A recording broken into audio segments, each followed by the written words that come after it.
Welcome in, everybody, to Pensacola, Florida, the campus of the University of West Florida. We've got some Gulf South Conference for you here on a Saturday. It's a top 25 matchup. I'm Will Kennedy, and the Argos are taking on number 23 ranked West Alabama. The Argos coming in 12th in the nation, and this is going to be an interesting one in a lot of different ways because the Argos come in. This is just their second game of the season. For West Alabama, it's going to be game number 4. On the TV side, we're about to join up with the radio side, but we'll jump into our pregame show here for you. The Argos are going to have a second start for quarterback Marcus Stokes, and there he is right there. Radio audience, welcome in. Marcus Stokes, of course, got his first collegiate start last week or 2 weeks ago against McKendree. It's been 16 days since the Argos have played, so Stokes and company get back out there on the field, and they're going to be looking to get him going, but also an opportunity to get the running game going. Jamontez Woods and Jay Sharp are the two-headed monster of running backs that will be taking it to West Alabama here. Woods with 2 touchdowns in the first game against McKendree, and it was Mr. Sharp with a touchdown as well. Nobody had a breakout game as far as yards were concerned, but these two guys are going to need to get it rolling early in this one. Argos getting ready to make the run out here in a second. There's West Alabama taking the field. Red pants, white jerseys, red helmets for this one. It is a game that last year the Argos traveled up to Livingston, Alabama, and did not score a touchdown. That's the first time I can remember that happening since I've been calling Argo games. 10-6 was the final score there. It was a defensive slugfest. A lot of people are thinking this might be similar, but these are two teams that come in looking to put some offense together, and West Alabama's been pretty good at that, 31.3 points per game scoring so far this year. Spencer Arsenault, their quarterback, is a big part of that. He did not start the game last year up in Livingston, but he came in after an injury to the starting quarterback, and Arsenault's been good since then. He's been pretty efficient. They got a balanced offense. They run for 178 yards a game. They throw for about 170. Arsenault out of Mobile, Alabama. Will Breland, our middle linebacker, knows him well, said he's a Mobile guy. I'm looking to get to him today. Bry Webb and Devontae Kazi are the two-headed monster at running back for the Tigers, both over 100 yards for the season. Kazi had a big one last time out against Limestone. And here come the Argos taking the field, wearing the green unis tonight as they come running out of that smoke tunnel with an opportunity to get back on the home field. The first 2 games this year, of course, on the home turf here at Penn Air Field.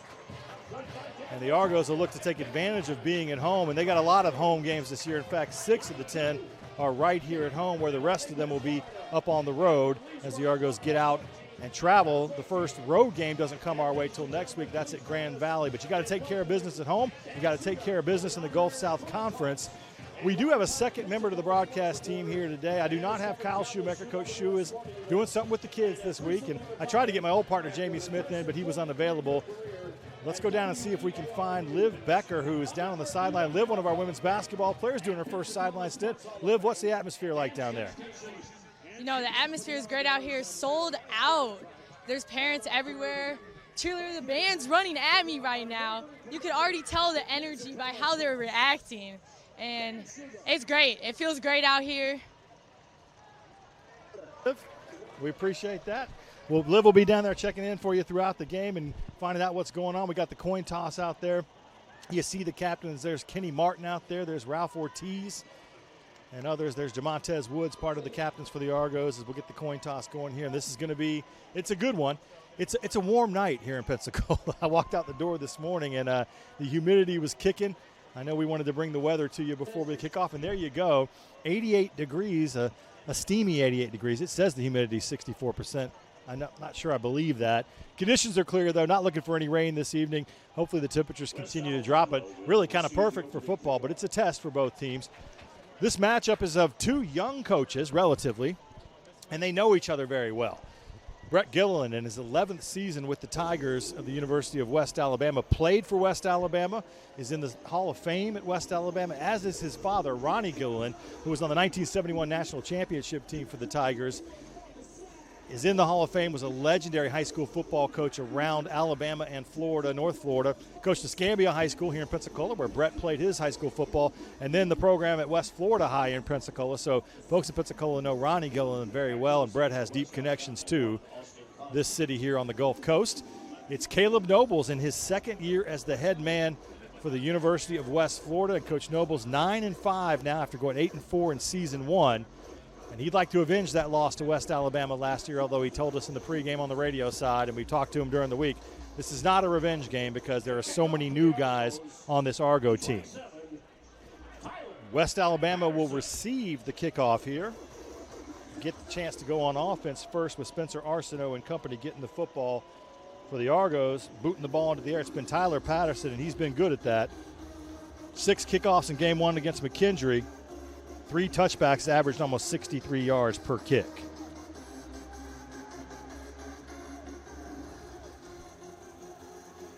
Back deep to receive for West Alabama. Houston Johnston wears number 11. And I'm trying to see who's across on the other side of him. That looks like number 5, Darius Nelson. 2 wide receivers will be deep, standing just on the Tigers' goal line, or in their own end there. So Patterson, arm in the air, big kicker, big leg, likes to celebrate when he does get the touchbacks.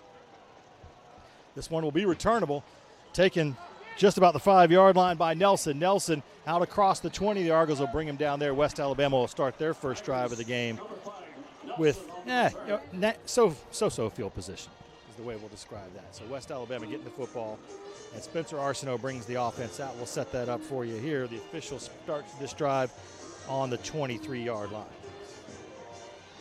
Arsenault at quarterback has been good through 3 weeks of the season. Bry Webb at running back. Caleb Bass at tight end. Across the front, it's Brandon Wallace, Radon Williams, Ben Newton, Brandon Kirksey, and Alan Jones Jr. The receivers will be Tyler Walker, Darius Nelson, and Silas Thompson.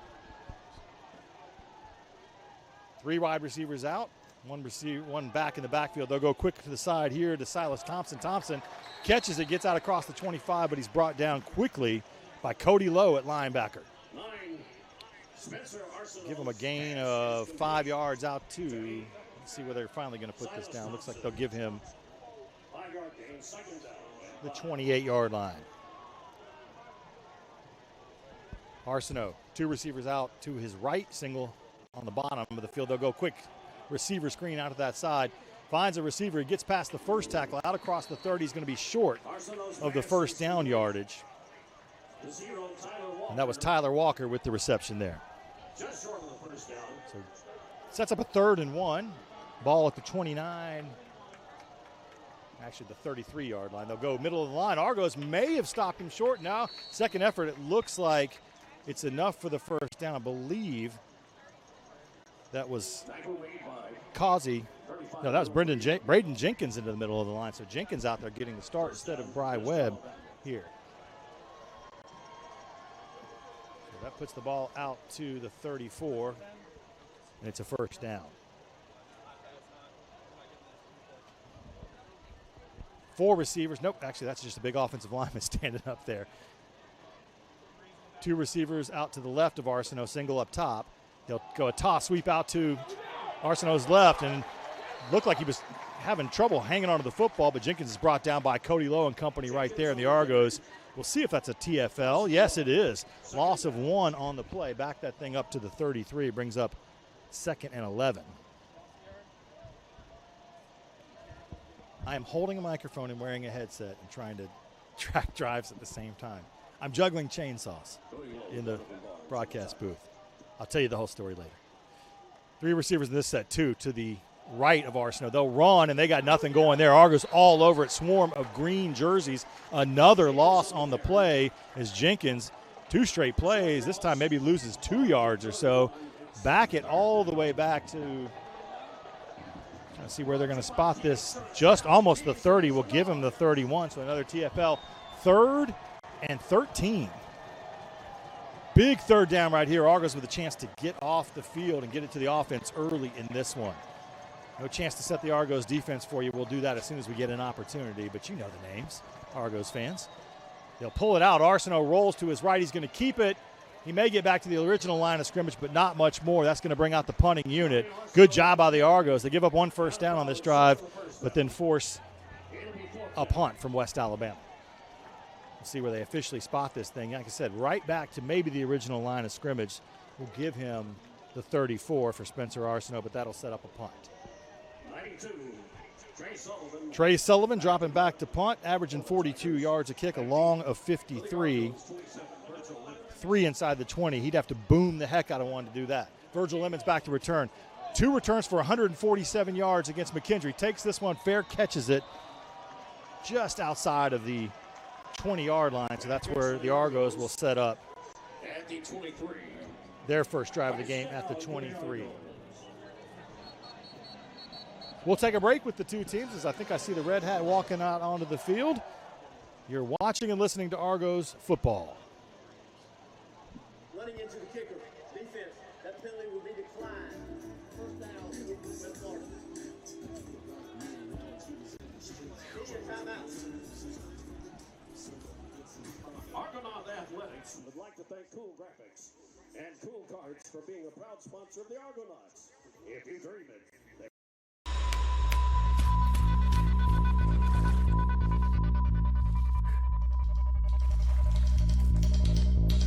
For those who sweat in determined pursuit, and those who meet the morning with a firm handshake and a smile, and breathe between stages of unwavering effort.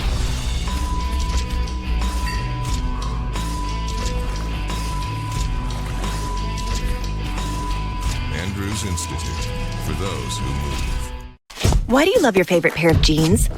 What keeps you connected to your oldest friends? How do you know that the solution you seek is right for you? The answer is simple. It's the fit. And at Pinair Credit Union, we believe your finances should fit you perfectly. It's the right checking account for how you spend your time and money. It's the right loan for where you are and where you're headed next. It's local banking that's as comfortable as your favorite pair of jeans. So come join us at Pinair Credit Union. You'll fit right in. I'm just being myself, cool as can be. When I'm being myself, you wish you were me. It's so easy.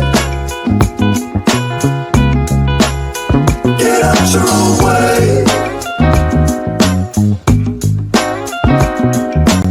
Easy peasy, breezy, done.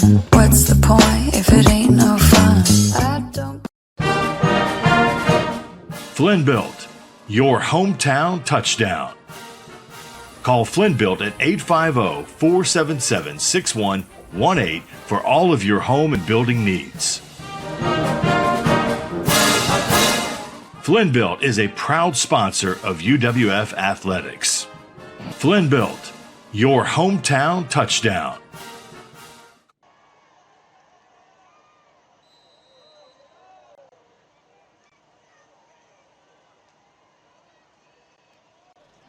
Two receivers plus a tight end bunch to his right, single up top. They'll run on first down. It's Jay Sharp. Finds a hole on the right side out across the 25, and he'll be brought down shy or right at the 30-yard line. So a good start to this drive for the Argos. Gain of 7 brings up 2nd and 3. maybe 4. So West Alabama went 7 plays, 11 yards, did pick up a first down before they had to punt the football. Stokes back to the line of scrimmage. 3 receivers to his left. It's empty here on the bottom of the field. Single back behind him. They'll hand off there.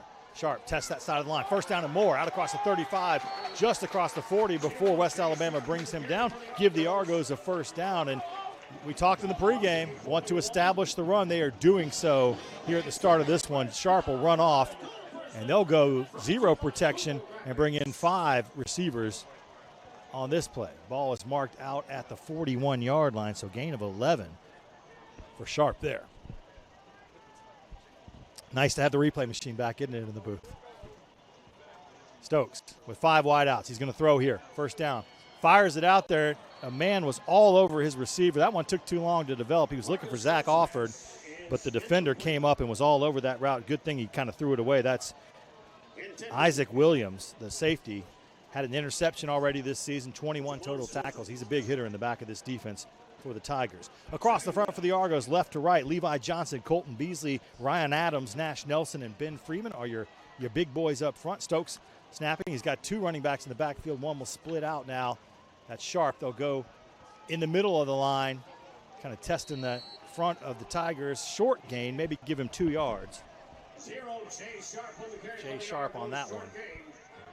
He's going to bring up a 3rd and 8 as he gets out to maybe the 43-yard line. So big third down here out near midfield for both the Argos offense and the Tigers defense. Stokes at quarterback, Jamontez Woods, Jay Sharp at running back, Jake Robinette, Jackson Blaylock will be the tight ends that rotate in. Corey Scott led us in receptions in game 1, 8 for 99 yards. Where's number 3? Tyree Holloway at number 9, Zach Alford number 5, but you're going to see a bunch of different receivers in this Caleb Nobles and Alvance Robinson, the offensive coordinator offense. Big third down here. Scott comes in motion. Stokes, they're all over him. He's going to just take the sack, pulls the ball down, but they were coming on the blitz. Trayvon Stanford already with 3 tackles for loss this season. Rack up another one. And the Argos get a first down as well, but have to punt after that. Their drive stalls out in that particular set of downs. We'll see where they mark this back to the 35-yard line, so a loss of 8. And the Argos bring out the punt unit. And the punt for the Argos. Logan Gregory coming on, only 2 punts in the first game, averaging 44.5 on those 2 kicks. He'll try to flip the field here. Gregory gets a wobbly kind of sideways kick, but it takes an Argo bounce. It's down to about the 30-yard line, and that is where West Alabama gets their second bite of the apple at their own 30. We'll take a break here with the 2 teams, the Argos and Tigers scoreless here. You're watching and listening to Argo Football.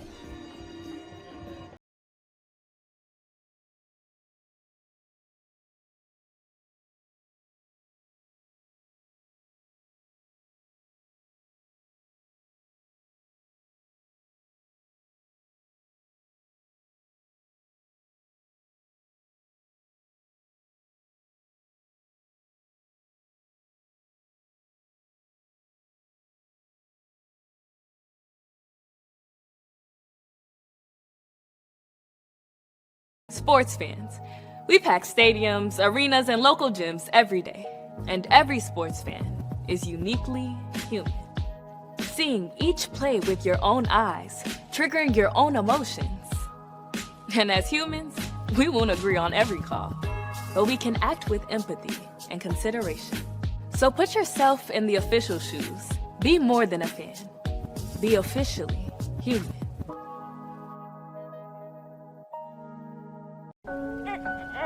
Kevin, meet your father. Kevin. Kevin. Kevin. Kevin. Kevin. Kevin. Kevin. Kevin. Kevin. Trusted advice for life. Kevin, how's your mom? Thank you. Life well planned. See what a Raymond James financial advisor can do for you.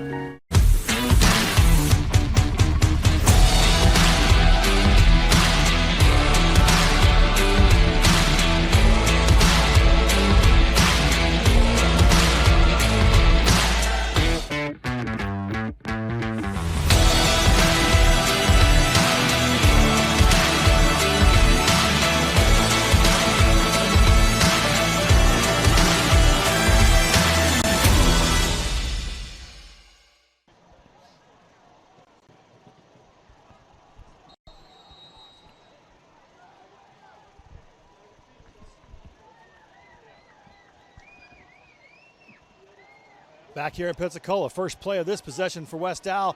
Arsenault hits his big tight end. Ball comes popping loose, but they're going to say he was down. That was a nice pop on the end of that play, flying in on the football. That was to his big tight end, Caleb Bass. Gain of 3, 2nd and 7. This drive starting at the West Al 30, and there you see it right there. Cody Lowe again was the man coming up on that one on the replay on the TV side.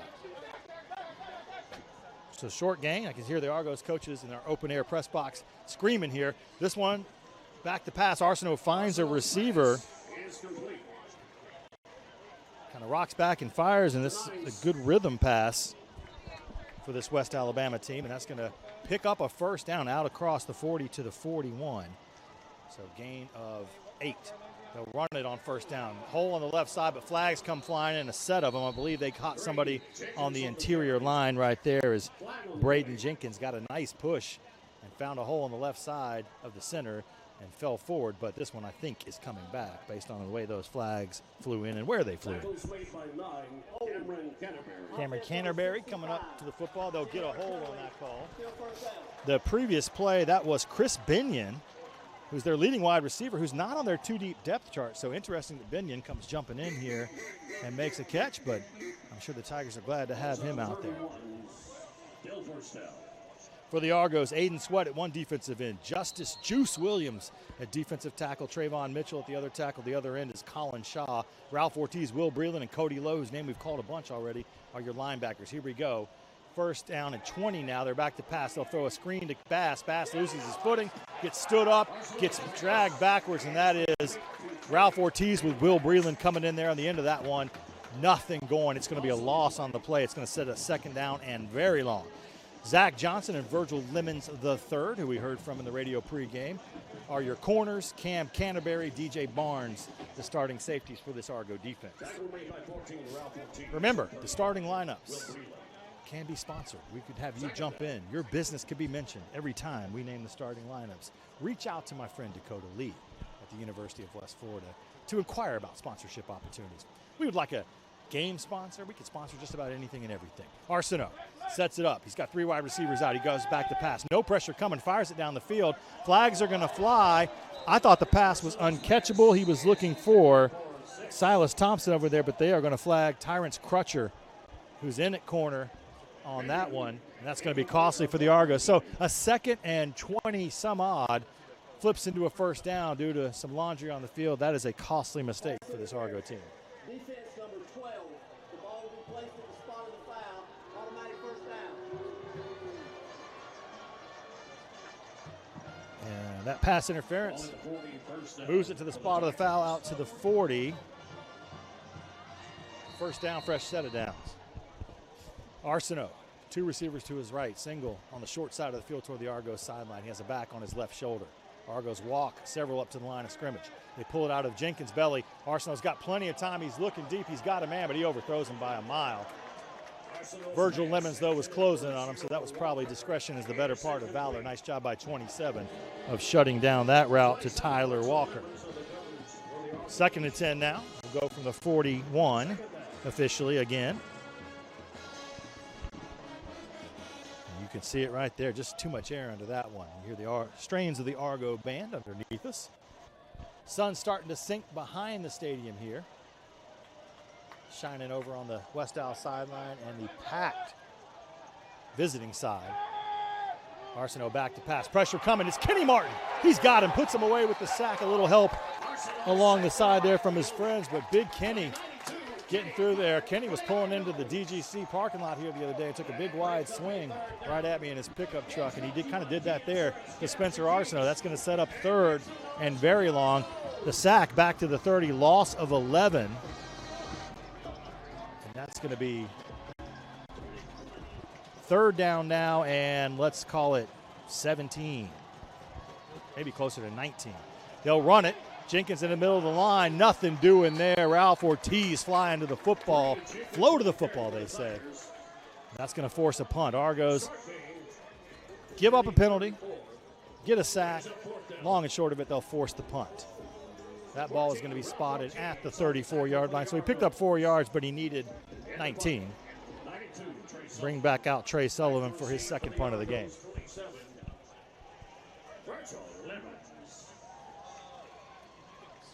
Sullivan with a little pressure coming. Beautiful kick, kind of wobbly spiral. Lemons will take it.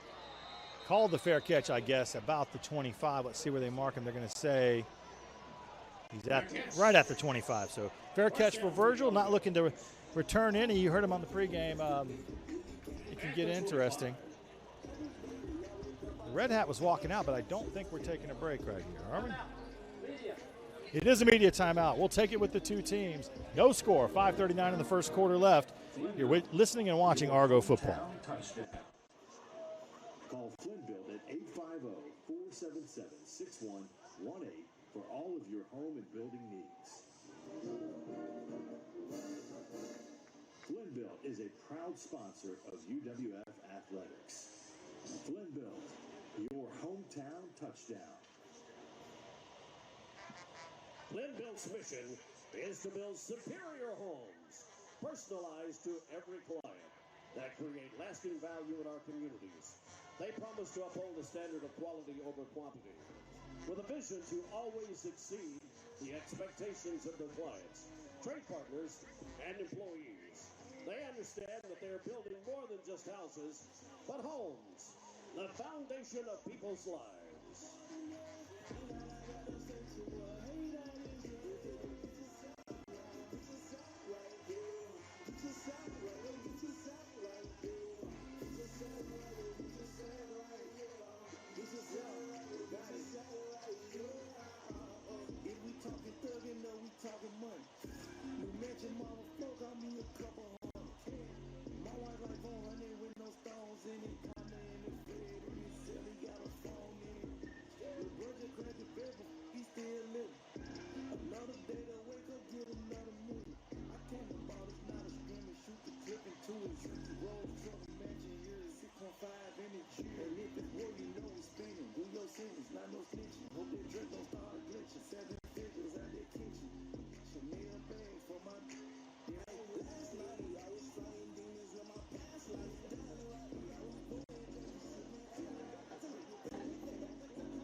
First down for the Argos. Setting up back here as the Argos will start this drive at their 25-yard line. 5:39 left in the first quarter. We still have no score. They'll throw a little screen pass out to the side. Nothing doing there. They're trying to find, I believe that's Javon Swinton over there, but Javon Swinton on the receiver screen does not get there. In fact, a loss of 2. Back that thing up. Argos start the drive from their 25-yard line. For the folks on the radio side, lose 2 on the first play, a receiver screen to Javon Swinton. So 2nd and 12. Stokes brings a man in motion. Goes with a toss. Short side, Zach Alford runs into a bunch of Tigers there as he gets back to the 25 and then across it to the 26, but not much doing. They'll pick up 3. It's going to set up a 3rd and 9.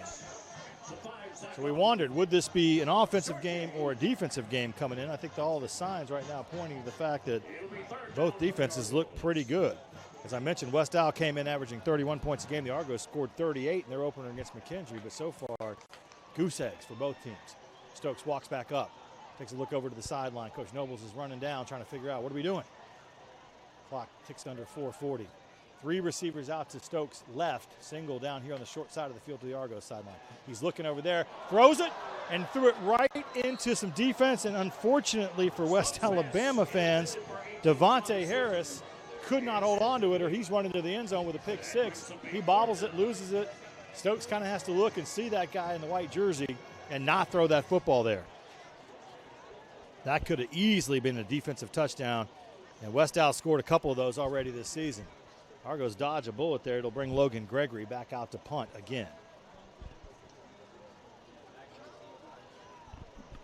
Battle of the punters so far this football game. Gregory standing about his own 10-yard line. Gets off a great one. Tight spiral. Fielded inside the 30, and they're down to get him. He tries to throw a stiff arm down. Nothing doing. Beautiful coverage by Tyrance Crutcher, flying down the field and putting number 11, Houston Johnston, on his back. Great special teams play. Kudos to Coach Remza and the special forces right there on flipping the field. They certainly do that, as West Al will start from their own 25.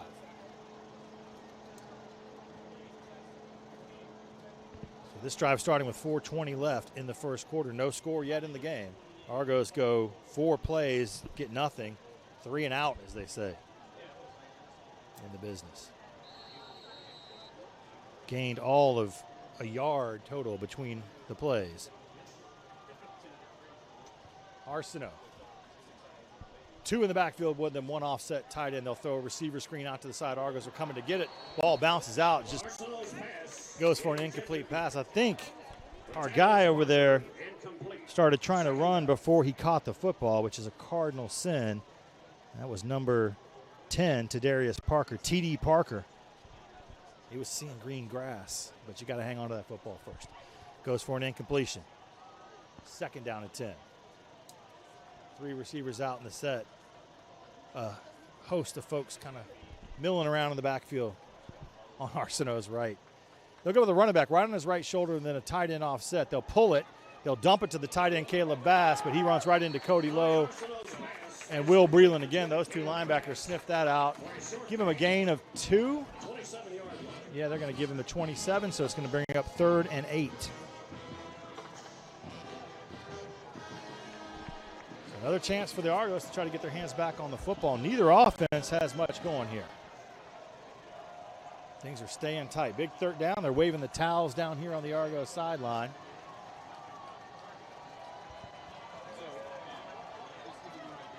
Everybody tight to this formation.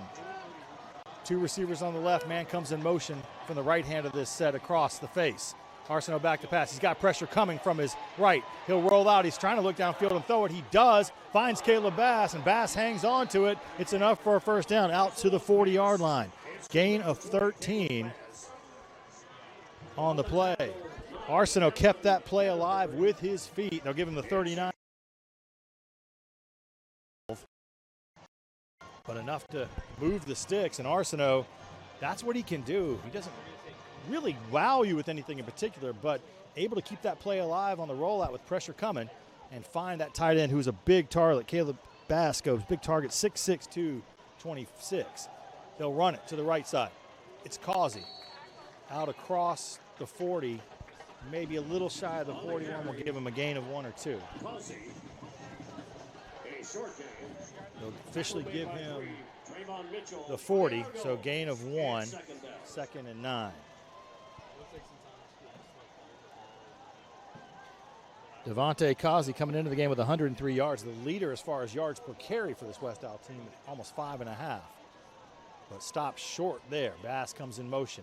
They'll run Causey, middle of the line. He finds a hole, dances through it, but only gets maybe 3 yards. Give him just outside the 43, between the 43-44. And is there a flag? I believe there is a flag sitting right in the middle.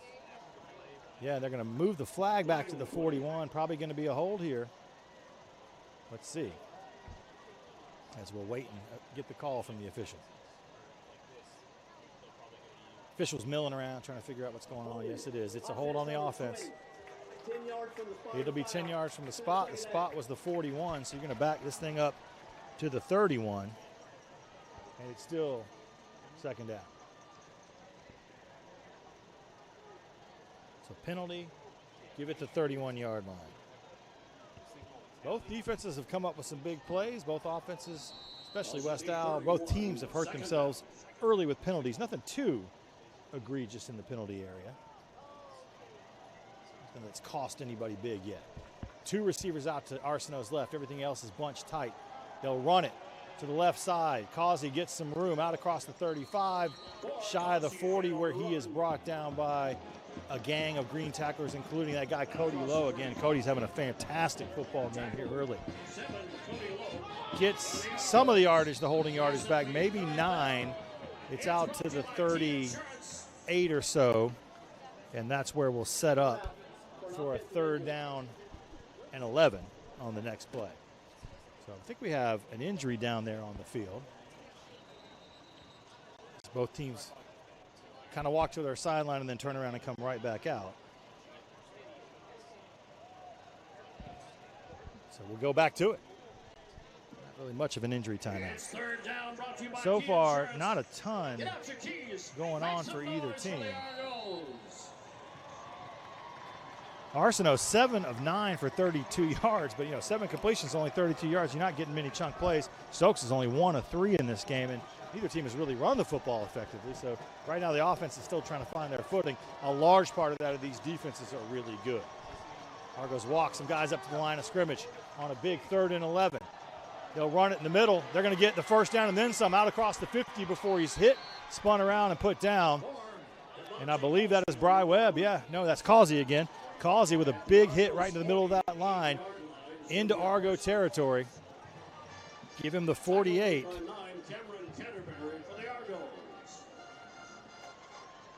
he gets some good yardage, a gain of 14 on the day for the first down. So move the sticks and into Argo territory. Spencer Arsenault takes the snap. He's looking deep. Go deep the next play. He throws it over the head of his receiver. The only guy who had a chance at that was Zach Johnson. It was just a little too long for him. It'll bring up a 2nd and 10. 44 seconds left here in the first quarter. We are scoreless in this football game. Great crowd here tonight, by the way. I'm told it's a sellout, which means they've sold all the seats. They've sold a lot of the standing room. You can see people all around this stadium. It is packed out, loud and proud for the Argos. There is a pretty good sprinkling of red over there on the West Owl side, but Livingston not that far away, and there are some West Owl fans here in the Florida Panhandle as well. 3 receivers out to Arsenault's right, single back on his left. They'll go for it here, 2nd and 10. Back to pass, pressure coming. He fires it over there, hit right as he catches it by Virgil Lemons. Is Tyler Walker, goes for a short gain. It's going to set up a 3rd down. And it should be about a 3rd down and 7. As they'll give him the 45-yard line. So 3rd and 7, a big down for the Argos here with West Owl in there into the field. And they have a really good kicker in Elijah Guyton. He hasn't missed a field goal yet this year. He's got a good leg. They're not quite in field goal range yet. Not quite sure if even if they came up short of the first down if they would be, but they're on the doorstep to being in field goal range. That'll bring us to the end of the quarter as Arsenault will walk his team off. The Argos will come over to talk it over. Big 3rd down coming our way next. That is the end of the quarter. We'll take a break with the two teams. No score here after 1. You are listening to and watching Argo football.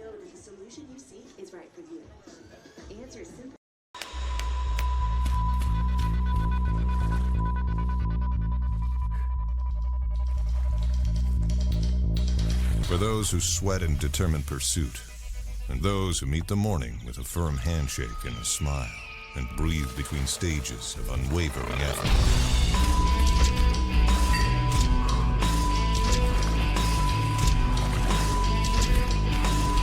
Andrews Institute, for those who move. Why do you love your favorite pair of jeans? What keeps you connected to your oldest friends? How do you know that the solution you seek is right for you? The answer is simple. It's the fit. And at Penn Air Credit Union, we believe your finances should fit you perfectly. It's the right checking account for how you spend your time and money. It's the right loan for where you are and where you're headed next. It's local banking that's as comfortable as your favorite pair of jeans. So come join us at Penn Air Credit Union. You'll fit right in. I'm just being myself, cool as can be. When I'm being myself, you wish you were me.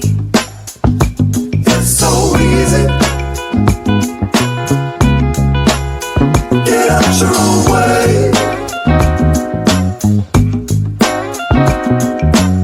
Easy peasy, breezy, done. What's the point if it ain't no fun? I don't. Flynn Built, your hometown touchdown.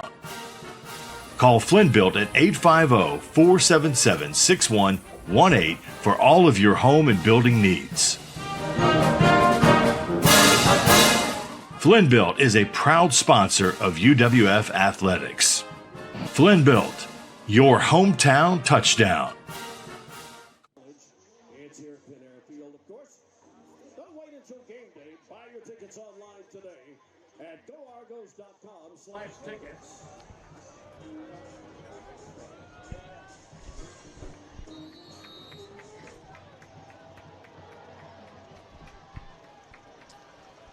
Here we go. Start of quarter number 2. Big 3rd down play to get things going. Arsenault sends a man in motion. Back to pass. He's got pressure coming. He dances away from it. He's on the run. He's going to get the first down and then some. Splits the defense. Still on his feet. Inside the 20. Down inside the 15. Drags tacklers inside the 10-yard line. Huge play by the wheels of Spencer Arsenault. And it's 1st and goal. Start of the 3rd quarter, and West Owl gets it going with a huge play. Spencer Arsenault chased out of the pocket right up the middle for the radio audience, dances down inside the 10 to the 9-yard line. gain of 36, and it's 1st and goal to go from there. Arsenault hands it off, middle of the line. Argos come flying to the football. Cody Lowe's the first guy in there. Will Breland's in there as well, and they'll put Causey to the ground for a very short game. They'll mark him. They'll keep it no gain, actually. Hold him at the 9-yard line. 2nd down, goal to go. Argos would love to hold this up. Hold West out of the field goal. Arsenault had a huge touchdown run in one of the first 3 games for the Tigers, so he's over 100 yards rushing for the season. He adds onto that. He's got legs that can do that kind of damage. He's going to throw here. Corner route, fade to the end zone, just thrown out of bounds as he was looking over on that side for Chris Binion.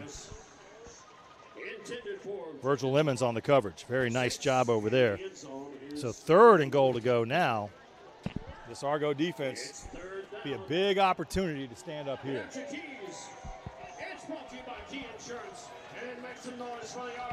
This a big, huge 3rd down. Argos walking it up to the line of scrimmage. Looking over to their sideline, waiting for the call to come in. They'll shift some of those defenders across the front around a little bit.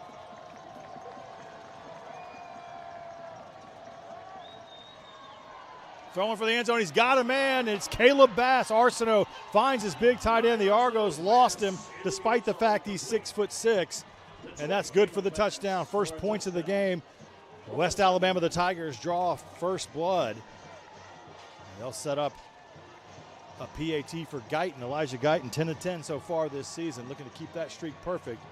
But West Al on the board first here with 13:37 left here in the first quarter.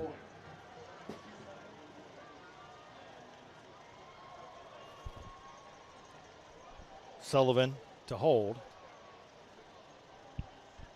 Snap is down, kick is up, and it is good. And it's 7-0. West Alabama with 13:37 left takes the lead in this top 25 matchup here. Looking to see if the Red Hat is coming out of the field. Looks like he is not. No, he is. He's walking out there. Let's take a break with the 2 teams. You're listening to and watching Argo football.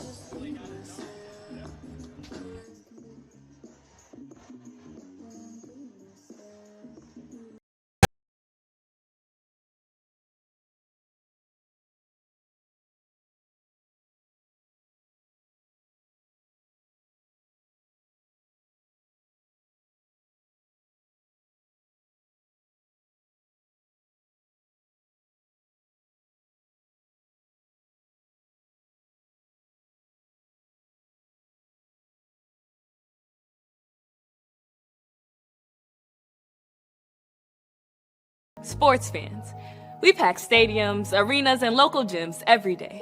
And every sports fan is uniquely human. Seeing each play with your own eyes, triggering your own emotions.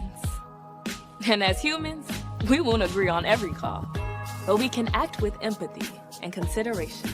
So put yourself in the official shoes. Be more than a fan. Be officially human.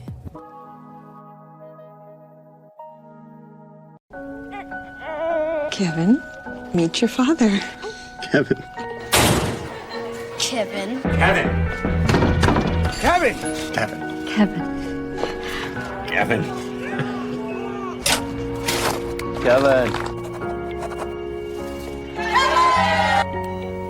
Kevin. Trusted advice for life. Kevin, how's your mom? Thank you. Life well planned. See what a Raymond James financial advisor can do for you.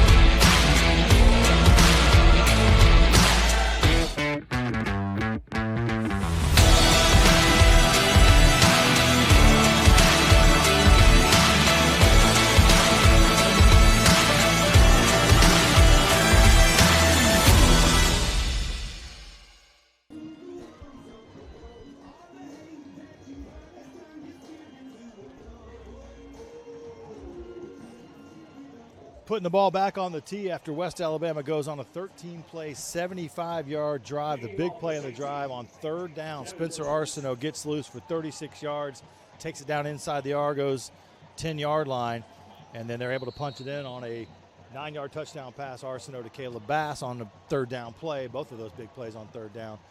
And they're up 7-0. Ball kicked into the air here early in the second quarter. It's taken just near the goal line by Zach Alford. Finds the little running room. That's Jay Sharp. It may be out across the 20. They'll finally bring him down there. Liv Becker is down on the sidelines for us. And Liv, what's going on down there right now? Something similar happened with the Argos against West Alabama, and the defense right now is going hard, but the offense was having trouble finding a way to score. Same thing happened last year, and I talked to some of the players, and that was their goal coming into the game. And the defensive coach, Coach Connor, had said that's what we're expected to happen, and we have to keep getting stops to the defensive players. Thank you, Liv. And, of course, radio audience, we apologize. We're not able to get Liv's audio through to you, but we'll have that fixed for next time. But Liv was saying the defense has got to keep doing what they're doing, and the offense has to pick things up. And they get a big run here on first down.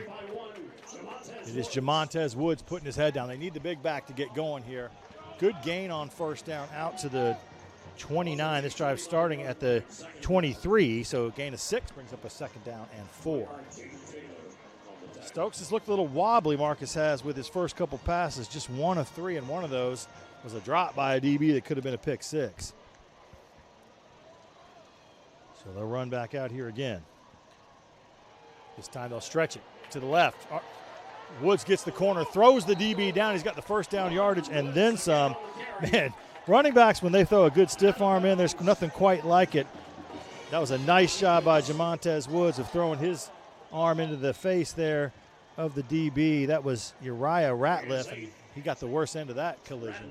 It's a first down carry. Ball is out across the 35 to the 37, give him a gain of 6. So 2 straight plays, 6-yard gains for Jamontez Woods. We like to see that. Stokes will put 2 receivers out to his right. Woods is behind him in the pistol. Man comes in motion, Scott, then he sends him back. They'll go back to Woods. Woods tests the right side, tries to find some room. Nothing doing there, stood up by a wall of white jerseys. Trying to see who's coming out of that one. Austin Cosby in there, number 1 across that defensive front. And it is number 9, Isaac Williams. I don't know if we ever set this West Al defense for you. That'll set up a second down and 7 as they'll give him the 40-yard line, gain of 3. But it is Austin Cosby, Cody Sigler, Travoris Hatcher, and Devonta Jackson across the front for this defense. As they take the snap, they'll hand it on a stretch play to Woods to the left, but looked like there was a little bit of trouble on the exchange between Stokes and Woods. It wasn't quite clean, so he gets out across the 40 to the 42, gain of 2. It's going to bring up a third down play here. 3rd and 5. They need to get out to the 47 for a first down. 3 receivers out in formation. Ball's on the near hash. Single back is Jay Sharp in the pistol behind Woods. Linebackers are Ishmael Naylor, Trayvon Stanford, and Trevon Nunn. Stokes back to pass, has time, fires it into the middle, but throws it at the feet of an open receiver. He had a step on the defender there as he was looking for Tyree Holloway. And Holloway had a step, but the ball was just low and at the feet. Incompletion.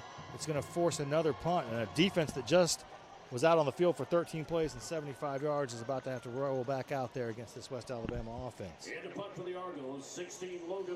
The corners for West Al, Jamari Jemison, Nehemiah Washington, and the safeties are Lamar Gray and Isaac Williams, number 9, who's been really good early in this ball game. Gregory back to punt again. Pressure coming, and they run into him. Certainly should have been a flag. Don't know why it wasn't. That punt is going to get all the way down to the 1-yard line, and that's where it's going to be down. Gregory should have had a flag, but that flips the field, and that pins West Alabama deep in their own end. He had 3 West Alabama players in on him, and they clearly ran into him. It may not be roughing, but you're supposed to let him. He had already finished the kick, though. You could have called a variety of things there, but they didn't call anything. That thing hit inside the 5 and took a sideways bounce, and Logan celebrated with a little golf celebration, so he put a little bit of spin on that wedge. So West Al gets to go 98 yards as they'll start at their own 2-yard line. chance that the Argo defense could do something here to get the football back, maybe flip the field.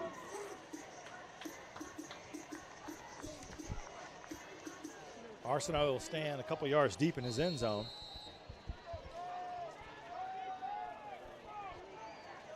And the Argos will walk up. Cody Lowe to the right side of the line, and Ralph Ortiz up there close as well.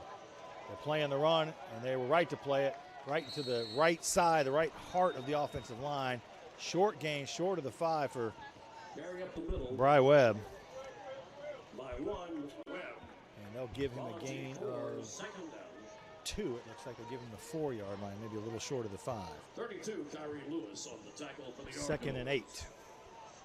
Kyrie Lewis gets in there on that tackle. Michael Gary out there as well at one of the defensive end positions. Argos rotating some bodies up front.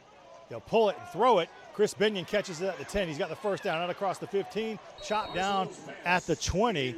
Big play to get out of the shadow of their own goalpost. Zach Johnson makes the tackle. But they'll mark him to the 20. It's a gain of 16. Arsenault and company are definitely the offense in vogue right now as things are clicking for this West Alabama team. Under 9:45 to play here in the first quarter. Tigers on the move again.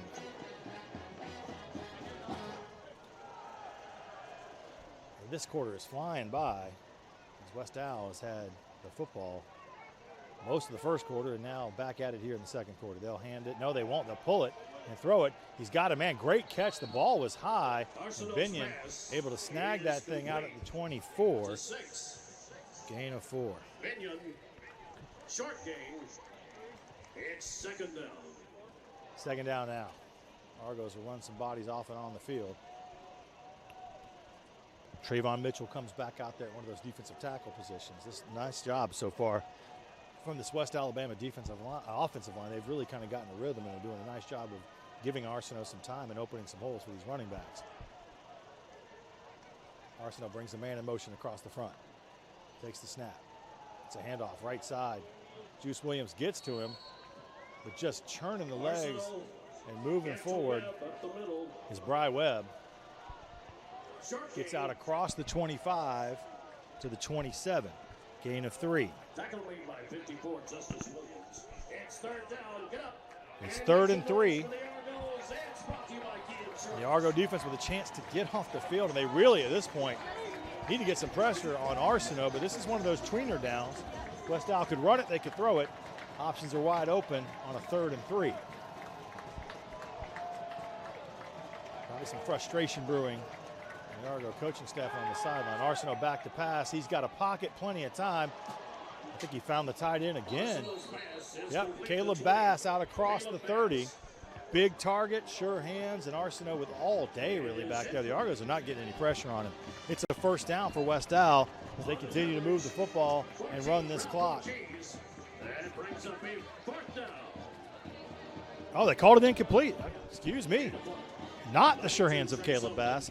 Ends up being a 4th down. Ball stays at the 27. I could not see that across the field here with this post in front of me from this tent. The punt is up. It's a spiral. Virgil fair catches again, this time across his 35. So some decent field position. Both teams with 6 play drives, including the punt their last 2 times with the football. That'll bring us to a break. 7-0 our score. West Alabama on top of the Argos. You're listening and watching Argo football on Flow Sports, the UWF Sports Network, and ESPN Pensacola. Instead, how does this sound? Starting a guaranteed leadership position with people who look to you for guidance because you're trying to deliver and make important decisions in critical situations. Skip entry level. Decide to lead as an Army officer.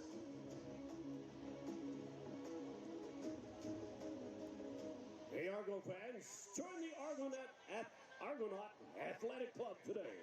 Becoming a member of the club means you're supporting our student athletes in their pursuit of a college education. You can earn lots of great benefits, such as football parking opportunities, Argonaut game passes, and gift cards for exclusive AAC merchandise. Support your hometown team. Join the Argonaut Athletic Club today. Make a gift at goargos.com/boosters. And thank you, Florida Blue, for being the sponsor of tonight's game and for being your health solutions partner.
Argos start from their own 36. They'll run it on first down. They'll test the left side of their line, the right side of the West Al D. Nothing doing there. Jay Sharp dragged down, maybe a loss of half a yard. Give him a TFL. I don't know if I want to call it 2nd and 11, but that did not go anywhere. They will say it was a loss to the 35, 2nd and 11. Flying through there to make the tackle, big number 7. Trevin Stanford, their linebacker, who's in the middle, really a fantastic player. Stokes back to pass here on 2nd and 11. Fires it, has a receiver, but fading back into coverage was Lamar Gray, the big safety, and he almost picked that off. He is huge, by the way. He's listed at 6'1", 204. He's got to be bigger than that, the grad student. Stokes, lucky again, that ball was dropped. Brings up 3rd and 11. The Argos not finding any rhythm at all in the passing game. And he just did not see. Marcus didn't. The safety dropping back into that coverage. 3 receivers out to the left of the Argo set. Single up top is Damani Brown. Jay Sharp, the running back, in the backfield with Marcus Stokes. 7:08 left in the first quarter. West Al up 7-0. Stokes back to fast, fires the football, and he and Brown were not on the same page. Stokes threw to the inside, Brown was cutting to the outside, and that's 3rd down, and that's a 3 and out. And the Argos are going to have to punt again. Logan Gregory getting a workout here. It'll be his 4th punt of the game. His last one downed inside the 5 at the 2-yard line. They would need another cannon shot from Logan here. They'd like to get one. Coach Nobles down the sideline talking with his players and looking at his play sheet like, what is happening right now?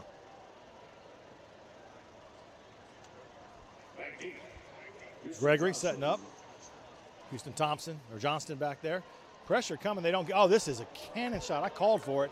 It drives Johnston back. He fields it at his own 10, turns it to the other side of the field, trying to find some room, but the Argos are coming, and he's going to get out of bounds just across the 10. What a punt by Logan Gregory.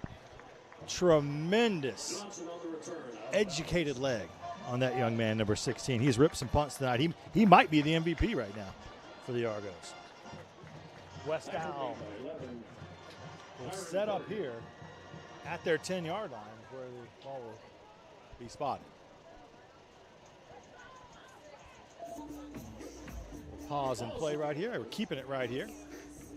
I did not see our guy run out on the field, so here comes the West Al offense. 6:47 left in the quarter. They lead 7-0. They'll start this drive just outside the 10. Looks like the ball's at the 11-yard line for West Al. What a great punt that was. Spencer Arsenault brings the offense back out. Arsenault is having himself a pretty decent football game here. They'll run on first down. Middle of the line, out across the 15. Good burst, good push up front by the Tiger offensive line.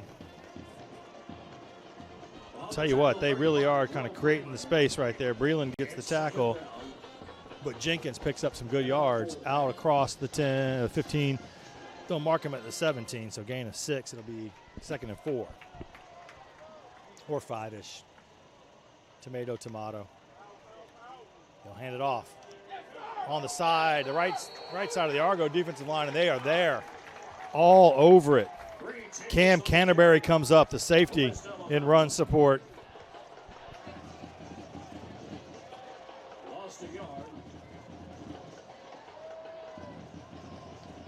That was a really nice play right there and a good job by the Argos of just getting to the football.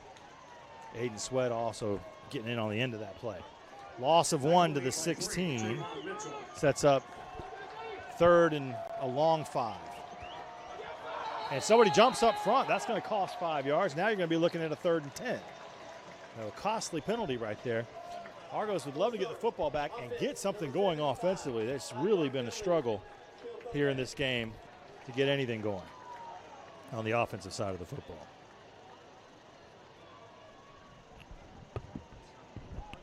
So bringing it back out there to the, let's see where they mark this. Do they go back to the original line of scrimmage? More or less. back to the 11-ish yard line. 3rd down and 10 and a half. Argos walk some pressure up. They'll run it. Oh, all over it. Just flying off the edge is our guy, Colin Shaw. Big Colin, 6'3", 240. The redshirt junior gets to the football. That's going to force a punt. TFL backs it up near the 5-yard line. We'll put him at the 7. Loss of 4. And that's going to force a punt, so 3 and out for both offenses. Lemons will stand at his own 50-yard line. The punt is going to come from feet on the back line of the end zone. Gets off a decent kick. It's going to bounce short and take a UWF bounce. It hits about the 33 and bounces backwards. Argos are going to get this about the 30-yard line of the Tigers. So some really good field position. Logan Gregory, folks, is responsible for this along with that defense. Able to flip the field, get some really good field position, and take the ball back with 4:37. So Westall keeps it for a little shy of 2 minutes, but the Argos gets to set up shop at a really good spot. 31-yard line with 4:37 left here in quarter number 1. Our score 7-0. The Tigers of West Alabama on top in this matchup with the 12th ranked team in the nation in the Argos, the 23rd ranked team in UWA. But it's been kind of all Tigers offensively, but both defenses have been solid. Tigers got the one nice long drive. Spencer Arsenault broke it open with a big 36-yard run. That set up the touchdown, but other than that, this has been a defensive contest. 2 receivers out to the left, one comes in motion and then goes back, single back in the backfield off the left shoulder of Stokes. Stokes fires, has a man across the middle, inside the 20 to the 15. That looked good. You get a guy moving on the slant, and that's going to go for a 1st down. Could not see the number. It was Javon Swinton, number 18, with the catch as he ran a nice route. Stokes delivered the ball on the money. Ball is down to the 15-yard line. Give him a gain of 16. 1st down Argos. Haven't said that in a while. Woods on the left shoulder of Stokes. They snap it to Woods. He hands it to Stokes. Stokes finds a man, or had a man, his big tight end Jake Robinette, but a defender was sitting underneath the route, got his hands on the football, and that's the 3rd ball I've seen here that could have been intercepted and was not. Ended up being dropped. And that was Ratliff again, the DB. And that was a little bit of a trick play, some trickeration, as they say. Kind of moving things around a little bit there. All goes for naught. It's an incompletion. 2nd down and 10 now from the 15-yard line. Single back in the pistol. Oh, they went to hand it off, but Woods went to the right of Stokes. Stokes is looking to hand it to the left. And instead, he gets hit behind the line, loses yards, and that was not good. Unless you're a West Alabama fan, then I guess it was good. Tackle made by 94, Cody Sigler. Cody Sigler makes the tackle, gets in there on that. So back to the,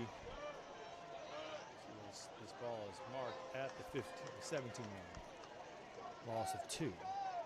3rd down now and 12. So promising. And now in jeopardy if you're an Argo fan. And that's going to bring a timeout. The Argos call a timeout with the play clock rolling down. This is important. Big third down here, 3:12 left, with an opportunity for the Argos to score. Already in field goal range. So there could be an opportunity for Cade Lombardo, who was 1 of 2 in the first game. Smacked the left upright with the one he missed, but this is right in his wheelhouse as far as kicks are concerned. The Argos love to get some points on the board, but they'd love to pick up a first down or a touchdown, put this thing in the end zone, tie this football game up. A lot of big defensive plays here in the first quarter of this, first half of this one, but not a ton of offense. Stokes right now 2 of 8 for 13 yards, 16 of those, or the big one coming on that first down here on this drive. He's been sacked once. 11 of 16 for Arsenault, 64 yards and a touchdown in there.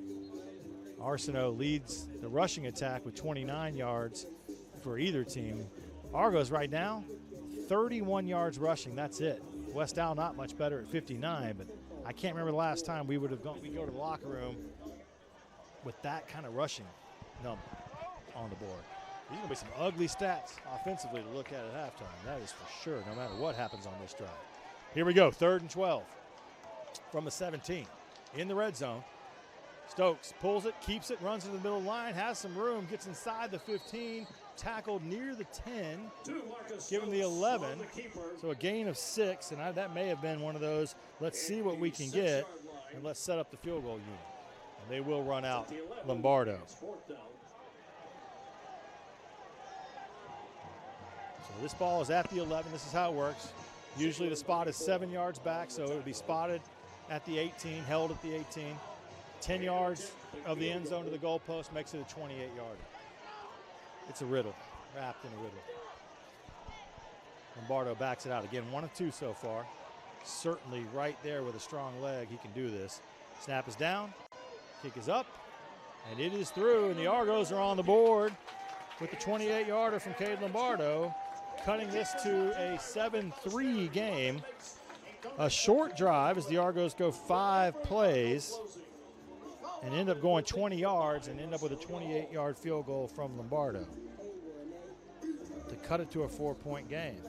This is really shades of last year. I mean, I hate to say that, but it does kind of feel that way at this point. 2:23 left here. We'll take a 2-minute morning break here shortly, but first the Argos will kick the football off to West Alabama.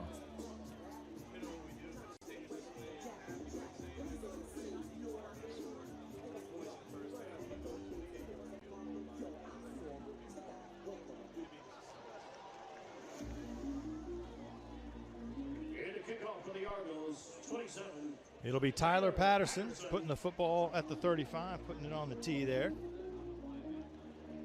I'm going to try to rig it here at the end of the half where on my microphone here for the radio, I will play Liv Becker talking to Coach for you. Trying to figure out how we're going to do this, but I told you I'd tell you the story. We were set up to have the radio side come straight out of the TV feed. An issue with connectivity in the control room, so we're out here with the radio thing right next to the TV. Cameras out here.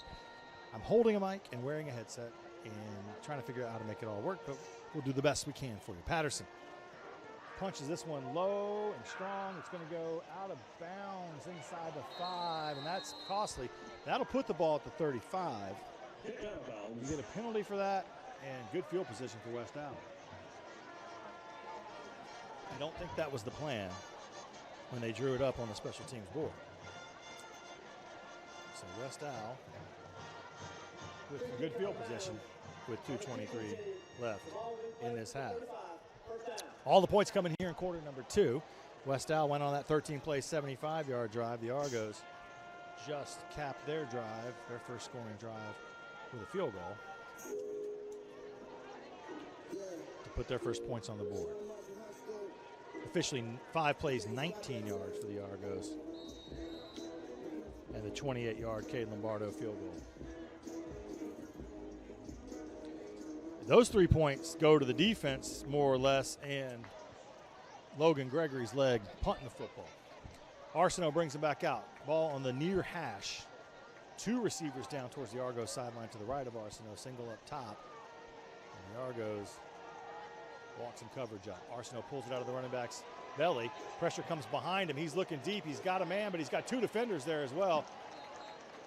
Both Virgil Lemons and DJ Barnes flowing to the receiver over there, and they were in better position to catch that than was the Tiger the ball was thrown to, so that'll bring up 2nd and 10. Good job by this defense of not giving up a big ball there as Arsenault rolling to his left and kind of throwing back across his body. That can be a dangerous throw. 2:14 left as we get ready to snap this football. Clock stopping on the incompletion. Arsenault will hand it off to Causey. Causey was dancing and had nowhere to go. And the Argos get up there and put him away quickly. Some good defense up front. Trying to see who it was. I believe it was Trayvon Mitchell was in there. Juice Williams got a hand on him, and we'll give that a group tackle right there. That'll take us down to the 2-minute warning. No, it's a timeout before the 2-minute warning, so hold on to that thought for a minute. There's still 2:06 left as the Argos take a timeout, trying to stop the clock here now with a 3rd and 12 coming, as that's a loss of 2 on that play. So you get the 2-minute warning coming after this play, plus you get potentially the football back if you can stop them on this play. So this is a big 3rd down. You may have an opportunity to turn around and get what you need here. And maybe a chance to get the football back and have another crack at it before the half ends.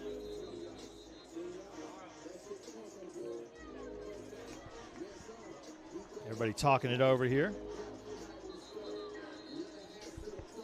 And I'm just going to let our sideline reporter Liv Becker know, don't forget to grab coach. We had Izzy Sanchez from the volleyball team last week, and we'll talk at halftime about all that's going on with Argo Athletics.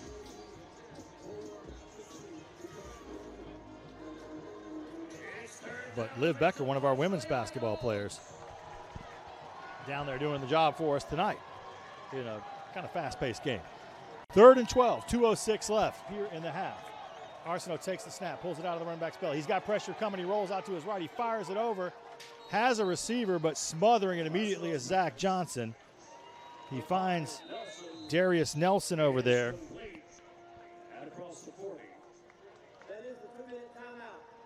And that brings us to the 2-minute timeout. We'll take a break with the two teams. You are watching and listening to Argo Football.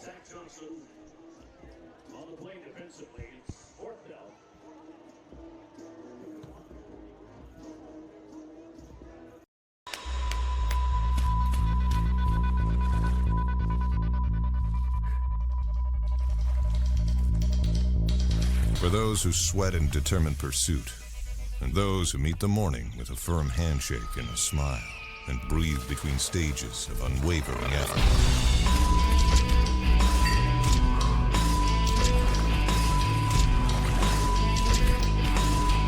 Andrews Institute, for those who move. Why do you love your favorite pair of jeans? What keeps you connected to your oldest friends? How do you know that the solution you seek is right for you? The answer is simple. It's the fit. And at Penn Air Credit Union, we believe your finances should fit you perfectly. It's the right checking account for how you spend your time and money. It's the right loan for where you are and where you're headed next. It's local banking that's as comfortable as your favorite pair of jeans. So come join us at Penn Air Credit Union. You'll fit right in. I'm just being myself, cool as can be. When I'm being myself, you wish you were me. It's so easy. Get out your own way. Easy peasy, breezy, done. What's the point if it ain't no fun? I don't. Flynn Built, your hometown touchdown. Call Flynn Built at 850-477-6118 for all of your home and building needs. Flynn Built is a proud sponsor of UWF Athletics. Flynn Built, your hometown touchdown.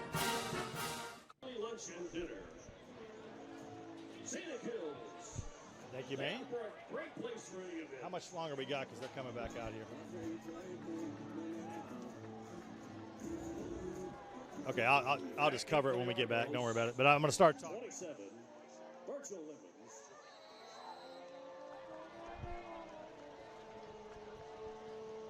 The punt is up and in the air. Punt up in the air. This one is short as well, but it bounces inside the 30 and then is downed inside the 25. So the Argos going to have a little room to work on to try to pick up a first down or a touchdown or whatever they need to do before the half here. This drive will start officially at the 24-yard line for UWF with 1:47 left in the first half, down 7-3 here. And the radio is going to join back here in a second, TV audience, so just bear with me when we get this where we want to be.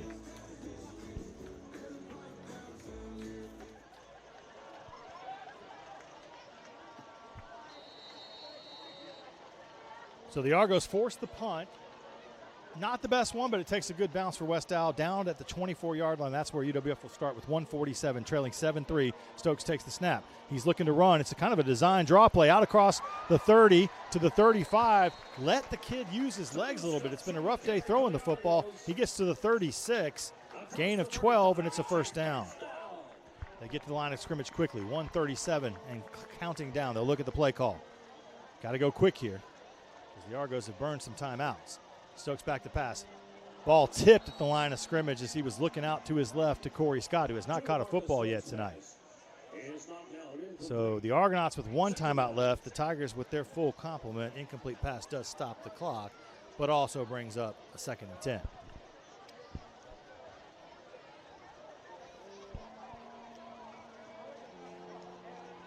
Stokes brings him back to the line. Don't have to rush as much right here, but he'll drop back. Pressure coming, dancing around at his feet. He'll go down with a sack at the 30. So it's going to be a loss of 6, and it's going to bring up a 3rd down and 16. And West Al will take a timeout now with 1:21 because they might get the football back. Weird end of the first half, and that happens sometimes. The Argos get a big first down on a run by Marcus Stokes, but then incompletion and a sack, and now you are facing 3rd and long. So there's going to have to be some work done in the halftime locker room to figure out how to get this offense going, and we'll hear from Coach Caleb Nobles as he comes off the field with Liv Becker. But the Argos have not been firing down the field the way we'd like to see them doing. The way, frankly, I think, talking to some of the guys during the week, they thought they'd be able to come out and do what they wanted to do, impose their will on West Al, but this is a really good Tiger defense. Some big bodies up front across that defensive line, and they've done a nice job of limiting the Argos' rushing attack, to say the least, but also getting to the quarterback. So 3rd down, 16. Stokes with a running back on his right shoulder, 2 receivers out on each side of the set, ball in the near hash. West Al drops back everybody. They're just going to rush with 3 and cover. And with 3 guys rushing, they're going to sack Marcus Stokes inside the 25. That is disappointing, and that's being polite for the offensive line to let that happen with 3 guys coming after the quarterback and 5 guys protecting him. And they'll call a timeout. West Al will with 1:14 left, and they're going to get the football back in probably some decent field position with a little time to work with it, and a timeout still in their back pocket. That one goes back to the 24, so it's another loss of 6. So 2 straight plays, loss of 6.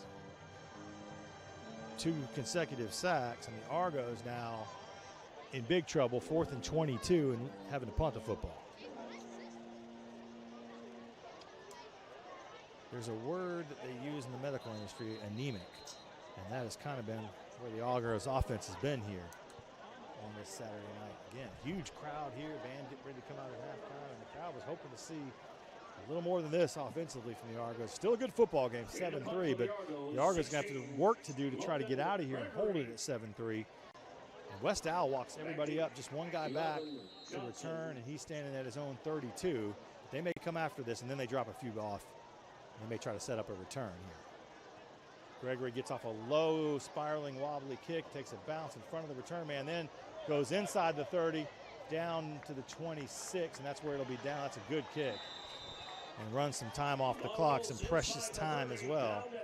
So West Al gets one more trip with the football, starting at the 24-yard line with 1:02 left. So the Argos run 45 seconds off the clock and end up right where they started. After picking up a first down, they go 2 sacks back to the 24 and punt the football from there.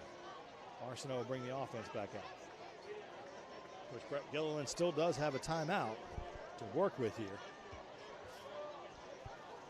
Should he so choose and find himself in a position where he needs to use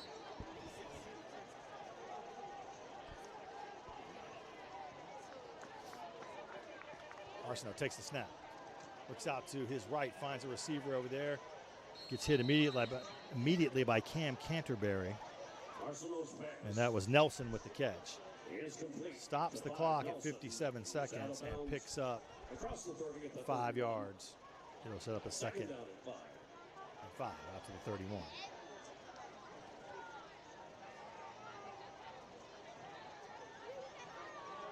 Ball was at the 26, excuse me, to start this drive. Throws over to the left side this time, has a receiver over there. He gets first down yards, but he got up and ran backwards. That's a generous spot, to say the least, right there. As he hit Johnston over there. Johnston gets the first down, which stops the chains for a second. Actually, the clock's still running. It shouldn't be. Out to the 37. They're giving the game a 6. They'll snap it. They'll go over here to the right. He's got a receiver, makes the catch and gets out of bounds. As Zach Johnson had laid off Nelson, and Nelson grabs the football out near midfield, out across the 45. They'll give him the 47. That's a gain of 10. Another first down. And the Argos, I don't know if they were ready for that. Did he get out of bounds or no? Still in bounds. The clock is running. 25 seconds now. They're going to have to call a timeout. And they do. That's their last timeout with 21 seconds left. Pretty close to where you could maybe throw a Hail Mary if you wanted to.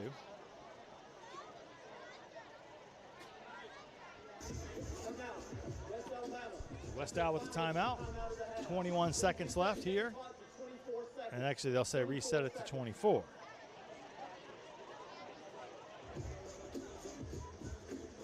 So we'll wait on them here as they're trying to figure out what do we do. What do we do with 24 seconds? And really you're over there and you're talking about maybe the next 3 plays. You know, what do we do? We throw a short one if we get out of bounds, and you have no timeouts left anymore. So if you go in the middle of the field, you're going to have to run up there and clock it. 24 seconds will fly by pretty quick if you're not careful. We will grab Coach Nobles for you, headed to the halftime locker room. And again, radio fans, we're going to try our best to make it work with the phone right there with Liv Becker. If not, I'll try to tell you what he said afterwards. We'll take a break, and then we'll come back. We'll talk about the first half a little bit. TV side, we got a nice feature for you at halftime. A class has gone out there. My live event production class has gone out there and done it again with another edition of Out of My Element. And then we will, on the radio side, talk about all the stuff going on with Argo Athletics. Arsenault, first down, takes the snap, drops back to pass. No pressure, really. He's got plenty of time. He's got a big arm. He throws it down the middle. And really, Zach Johnson was the only guy who had a shot at that one as he was looking for Nelson over there. And it was off Zach's fingertips. He could have come up with a deep pick there.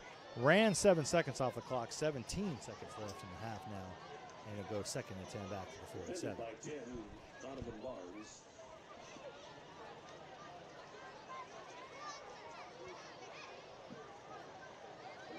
Zach Johnson.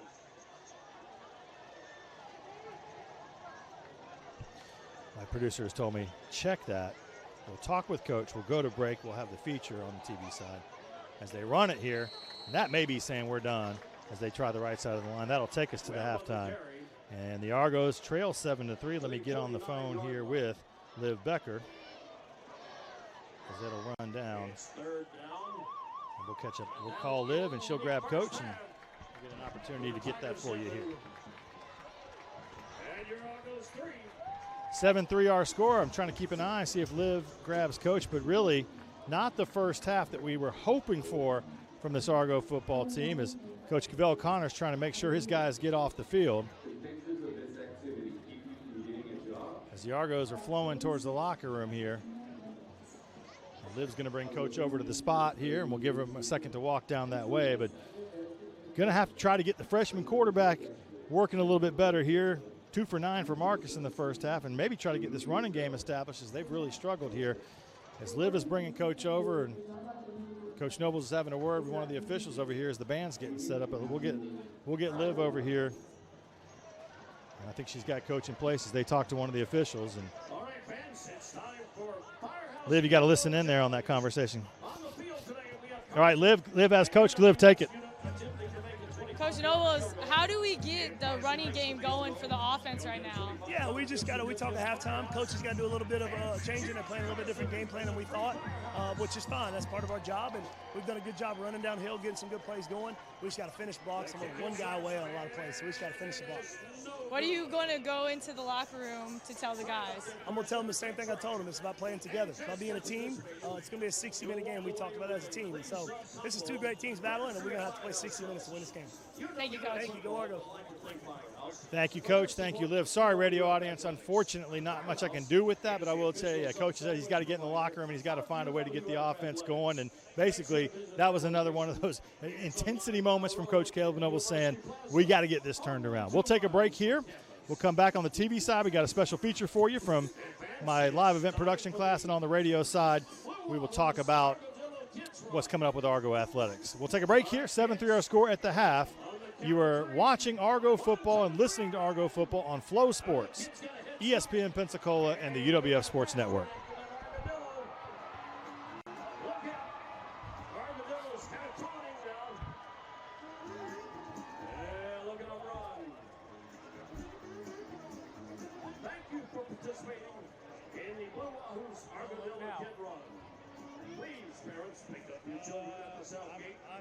Tied or whatever we're doing on the TV side.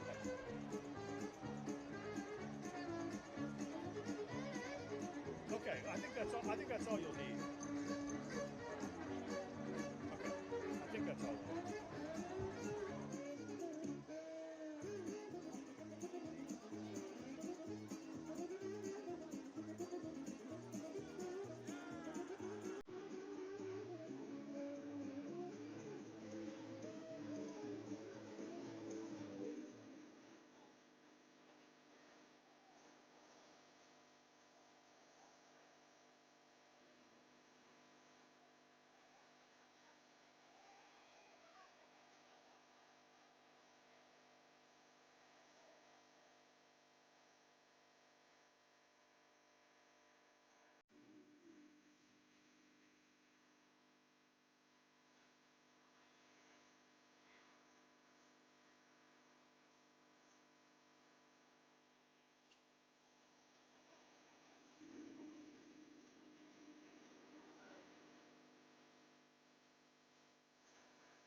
Good evening, ladies and gentlemen. It's showtime here at Penn Air Field. Tonight, the Argo Marching Band presents Rockin' Through the Decades, featuring hits from the 70s, 80s, 90s, and 2000s. Our opening number is the...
Sports fans, we cheer on our favorite teams at fields, gyms, arenas, and stadiums. But have you ever wondered what it's like to be a referee? Verbal abuse from fans, parents, and coaches is the #1 reason why many referees are walking away. And they're not being replaced quickly enough by new ones. So put yourself in the official shoes, act with respect, and be officially human.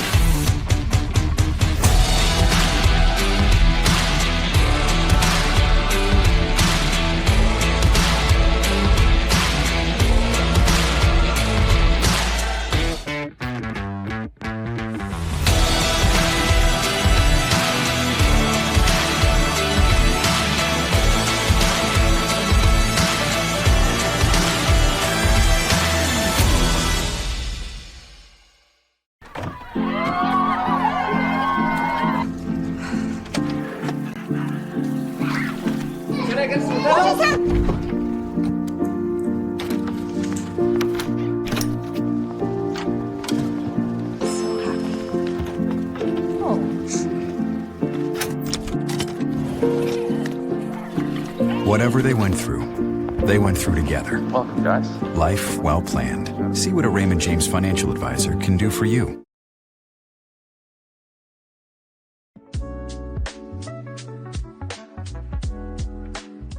We're out here today in the field house with some women's volleyball players, 2 football players, and the voice of the Argos for a little game that we like to call Out of My Element.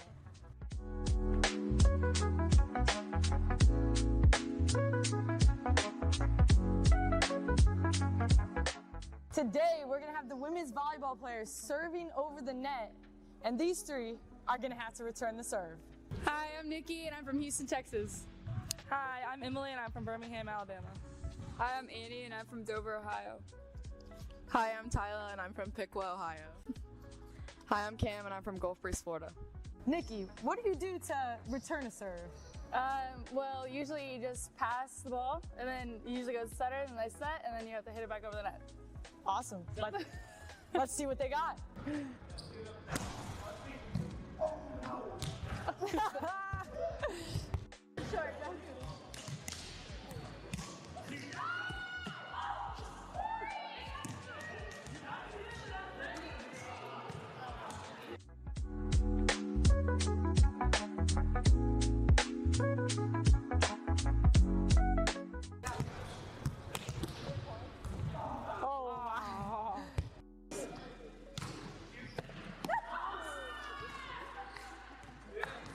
After the first round, I didn't see a single return, but how hard would you say that it was?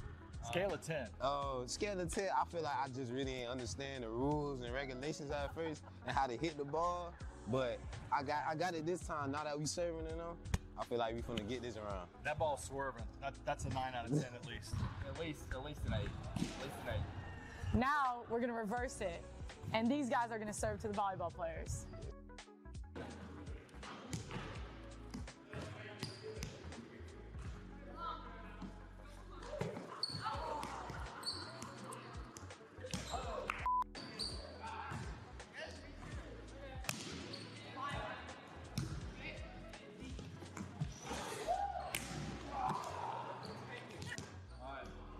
Go, Mike, set the tone. Set the tone.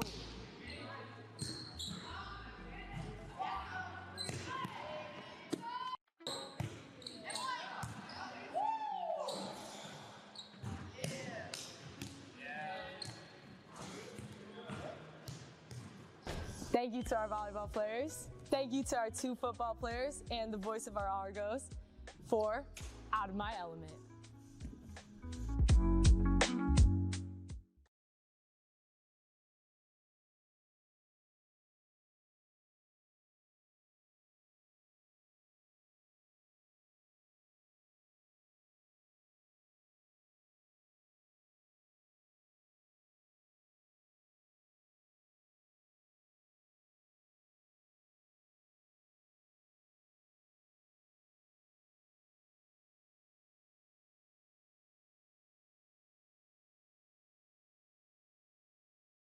Sports fans, We pack stadiums, arenas, and local gyms every day. And every sports fan is uniquely human. Seeing each play with your own eyes, triggering your own emotions. And as humans, we won't agree on every call, but we can act with empathy and consideration. So put yourself in the official shoes. Be more than a fan. Be officially human.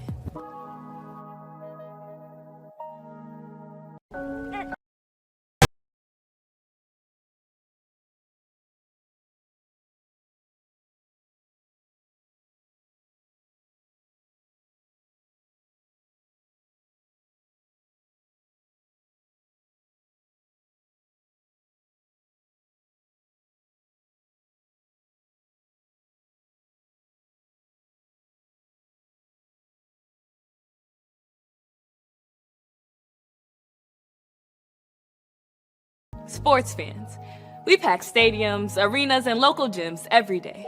And every sports fan is uniquely human. Seeing each play with your own eyes, triggering your own emotions. And as humans, we won't agree on every call, but we can act with empathy and consideration. So put yourself in the official shoes. Be more than a fan. Be officially human.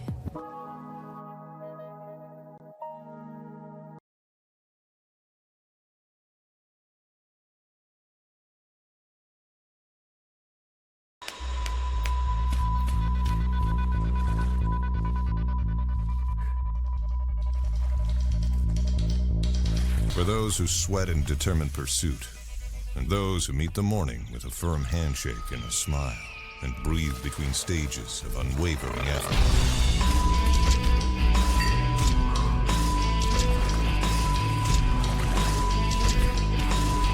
Andrews Institute, for those who move. Why do you love your favorite pair of jeans? What keeps you connected to your oldest friends? How do you know that the solution you seek is right for you? The answer is simple. It's the fit. And at Penn Air Credit Union, we believe your finances should fit you perfectly. It's the right checking account for how you spend your time and money. It's the right loan for where you are and where you're headed next. It's local banking that's as comfortable as your favorite pair of jeans. So come join.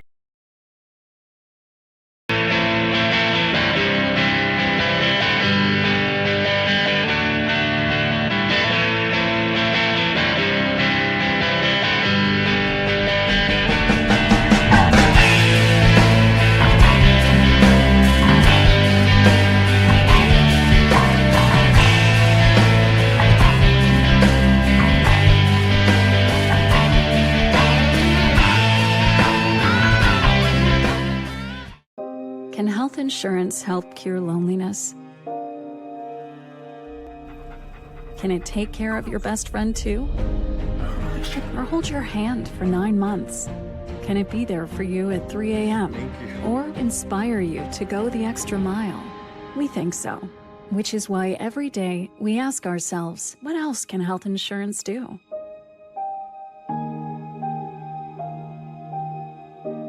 Come find out.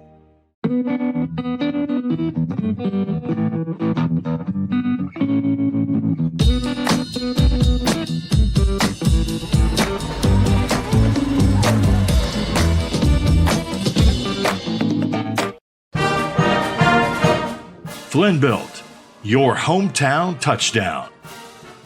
Call Flynn Built at 850-477-6118 for all of your home and building needs. Flynn Built is a proud sponsor of UWF Athletics. Flynn Built, your hometown touchdown. Why do you love your favorite pair of jeans?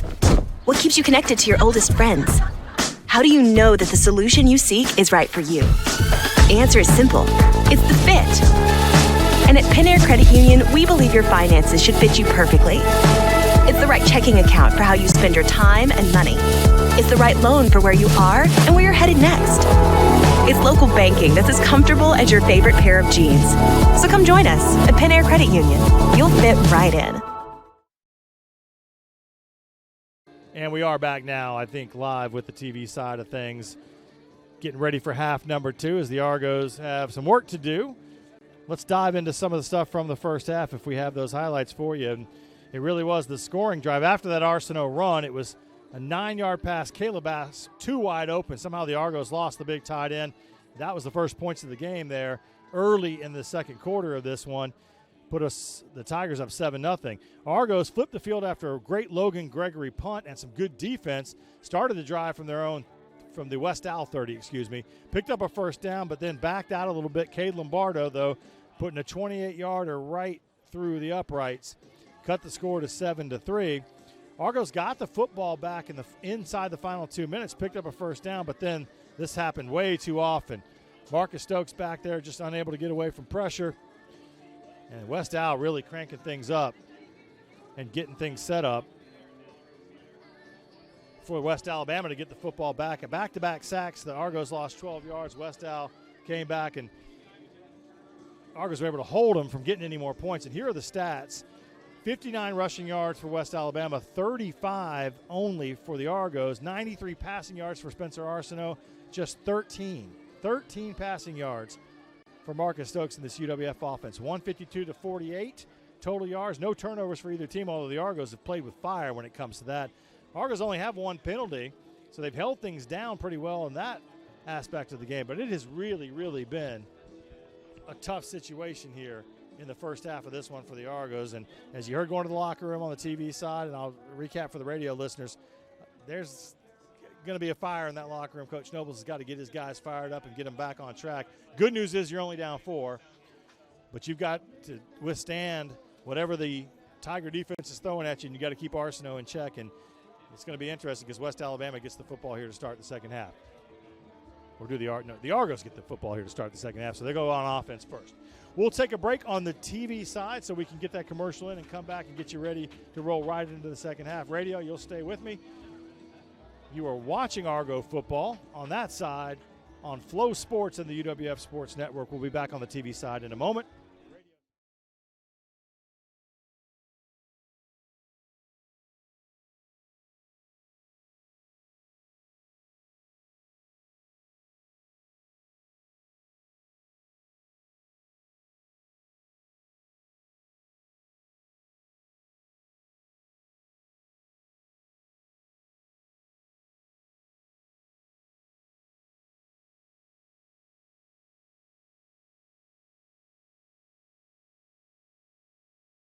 Sports fans, we pack stadiums, arenas, and local gyms every day.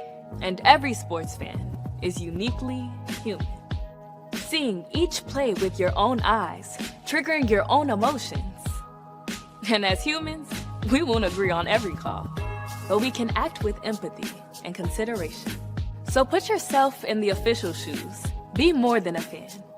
Be officially human.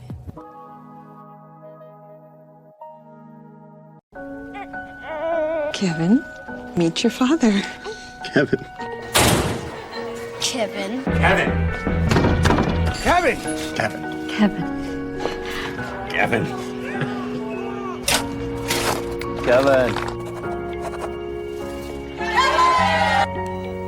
Kevin. Trusted advice for life. Kevin, how's your mom? Thank you. Life well planned. See what a Raymond James financial advisor can do for you.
Can health insurance help cure loneliness? Can it take care of your best friend too? or hold your hand for 9 months? Can it be there for you at 3 a.m. or inspire you to go the extra mile? We think so, which is why every day we ask ourselves, what else can health insurance do?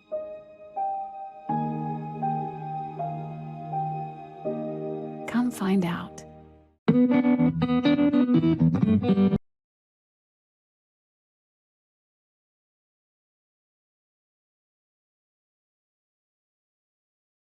Of the season and move themselves up in the polls and also get the Gulf South Conference off to a nice start. We're about ready to kick this thing off here in the second half as the Argos will get the ball on offense, so that's good news to get things started. But the question is, can they come out and get something going? Guyton will put the ball on the tee. And a chance to kick it off, and the Argos will send their 2 return men back. Jay Sharp, Zach Alford, standing near their own goal line. 7-3 our score. 30 minutes of football left to play in this one. Let's see what happened in that locker room, and can the Argo coaching staff get this team on track? Will Kennedy here with you on Flow Sports, ESPN Pensacola, and the UWF Sports Network. This one is taken by Sharp at the 10. Out across the 20. He runs into his own man, tries to get out of the arms of a tackler near the 25, but cannot escape. And this will be where we see where the spot is. Looks like it'll be about the 23-yard line. Yeah, they're going to give him the 25. They're going to give him his forward progress. And that's where the Argos will set up shop here to start half number 2. 24 officially? Okay, we'll call it that.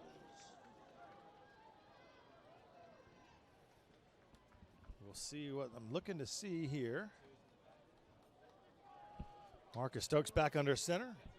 Woods on his right shoulder. 2 receivers on his left as Woods moves across the formation. And they'll throw it on first down. Has a man in the middle. Off his hands. It's picked off. It finally got to him. It off the hands of the receiver. Picked off by the big safety. Lamar Gray bounced off the hands of Damani Brown, or Swenton, excuse me, as they tried to thread one in over the middle. And just that quickly, it's going to be West Alabama football. And they're going to be in really good field position. Oh, there's a flag down after the play, too, which let's hope that doesn't hurt the Argos more.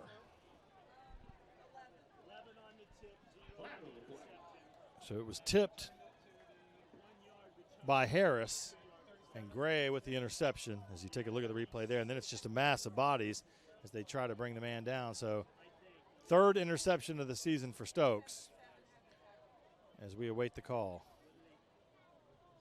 It looks like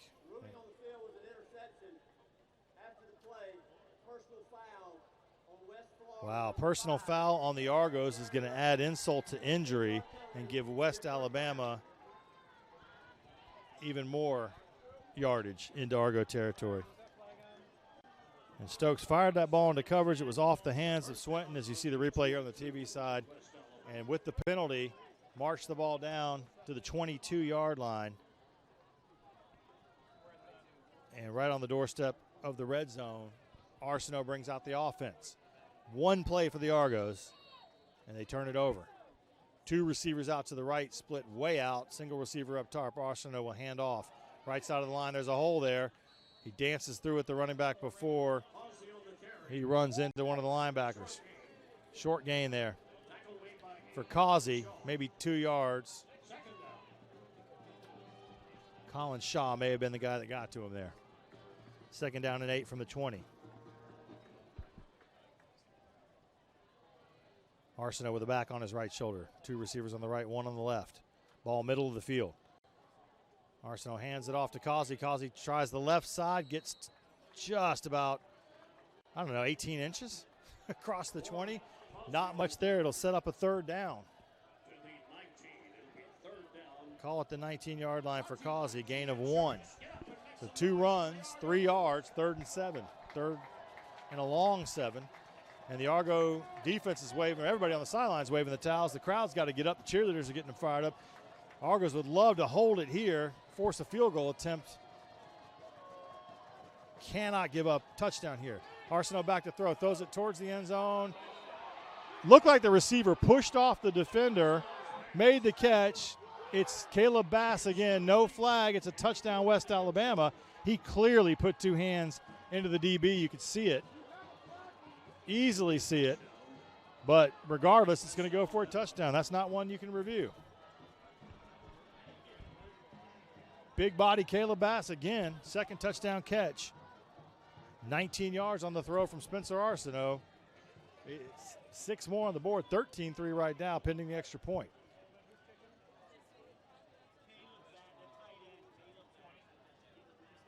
Sullivan to hold.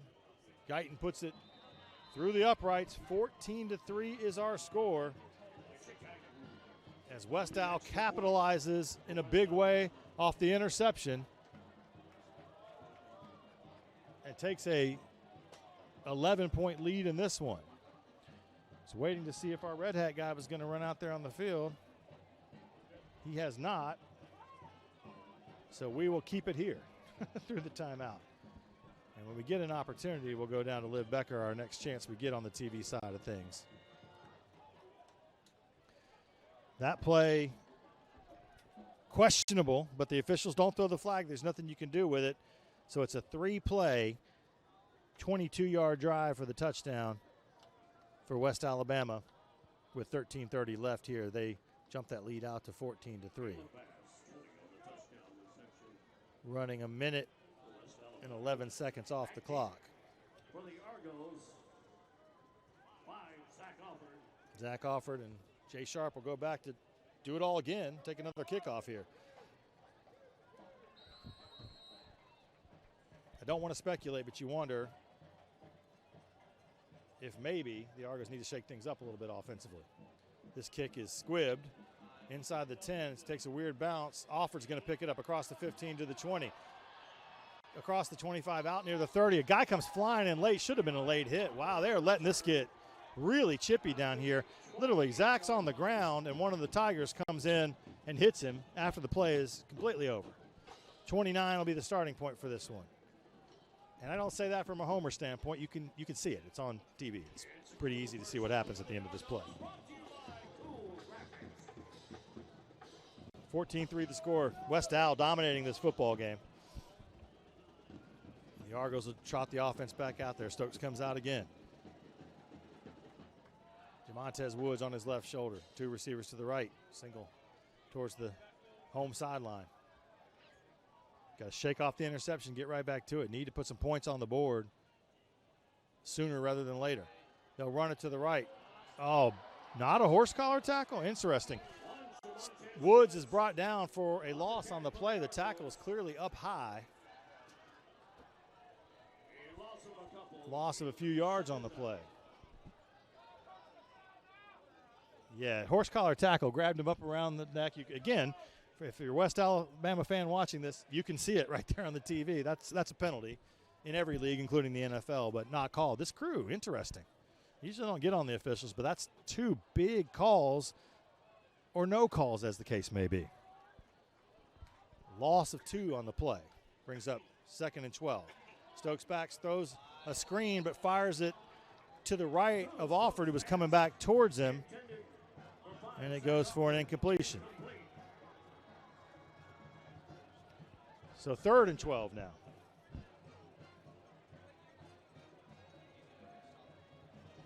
We'll get a chance when we can. Again, Liv's down there. We'll see what Liv is hearing from these 2 teams, or especially from the Argos. You imagine things are getting a little loose down there. Frustration on the sidelines. A lot of football left to play. 12:37 here in the 3rd quarter. 14-3 our score. Tigers on top. Deep ball is thrown. Corey Scott's got it. Cuts it back inside. He's got a blocker out in front of him. Scott's going to score. And just like that, the Argos flip it. Touchdown Argos. Stokes to Scott on a 73-yard bomb, and the Argos are right back in it. Sometimes you get what you need in the moment.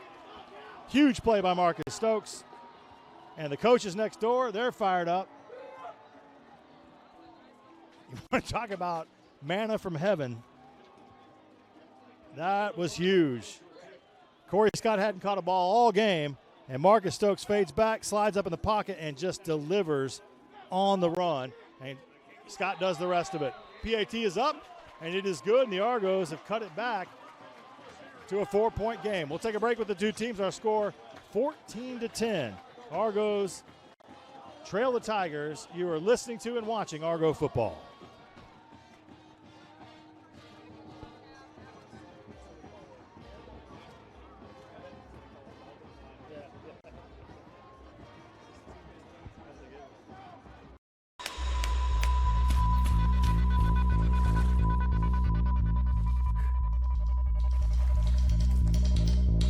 For those who sweat in determined pursuit, and those who meet the morning with a firm handshake and a smile, and breathe between stages of unwavering effort.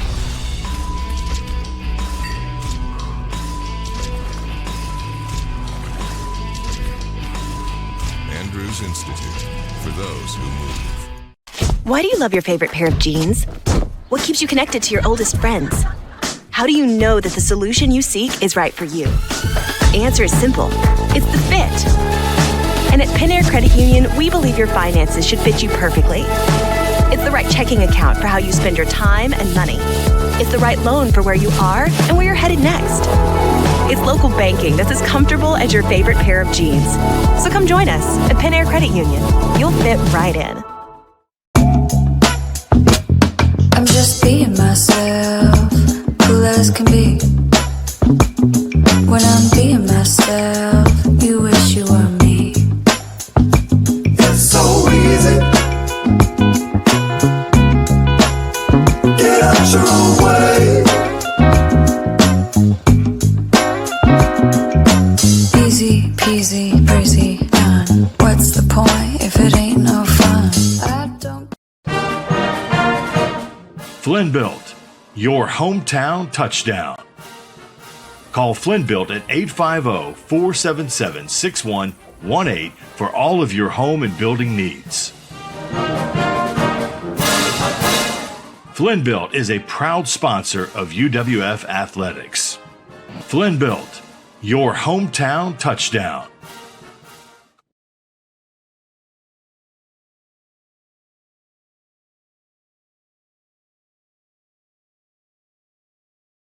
The crowd electric after that. 73-yard touchdown pass from Marcus Stokes to Corey Scott. Stokes really did a nice job after some disappointing plays, including an interception that led to the West Alabama touchdown here early. But Stokes put everything he had into that one. Big arm, reminiscent of Pee Wee Jarrett last year, and Scott did the rest, and we've got a 14-10 ball game.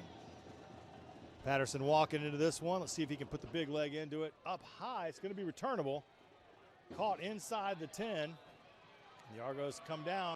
Johnston gets the edge out to the 30. Tackle just outside the 30. Let's take an opportunity to go down to Liv Becker on the field. Liv, that was an exciting moment. 33 yards.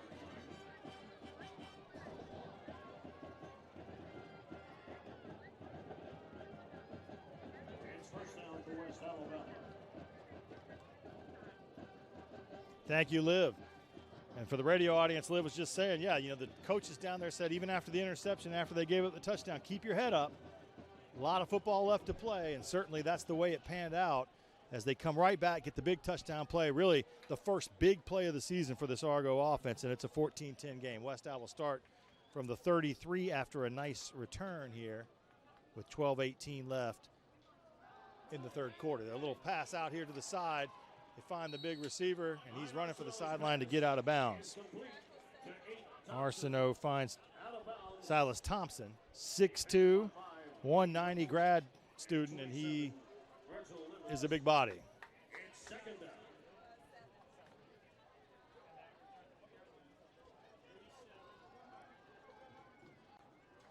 Ball out to the 37, so that'll set up a 2nd and 6.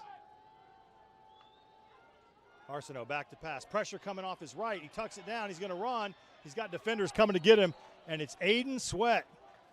with Kenny Martin in the vicinity, but Big Aiden getting one. He had a sack against McKendree, coming back after that torn muscle last year that made him miss almost the entire season, and been working his way back into shape. But that's the Aiden Sweat that we know and love.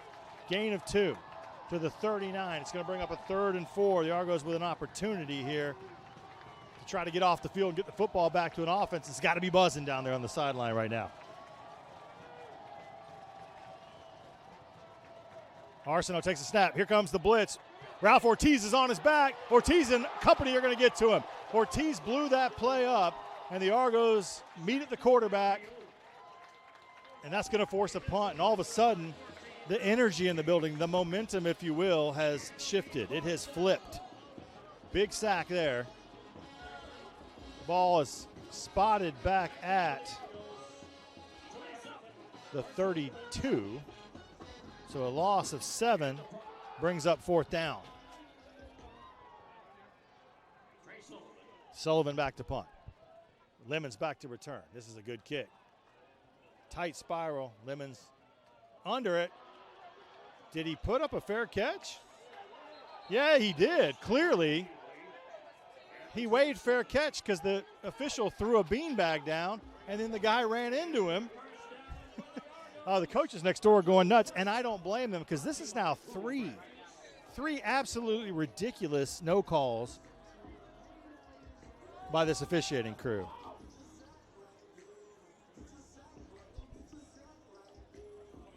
It has been fairly light penalty-wise in this game. I take it back. He did not wave. Good job by our replay. He did not wave for a fair catch, so not the bad call by the the officials here. Good coverage by West Alabama. I thought Virgil had waved, but my view is a little bit blocked off. In motion, Zach Offord pulls it out of the belly of the running back. Stokes looking to throw deep again. He's got a man. There was some hand fighting with the DB, but that could have been a big play as he was looking for Swinton and had him. Marcus just overthrew him a little bit. Swinton had the inside position on this play. This could have been another touchdown. If he just could have gotten to the football, or the throw would have been a little shorter. So it goes for an incompletion.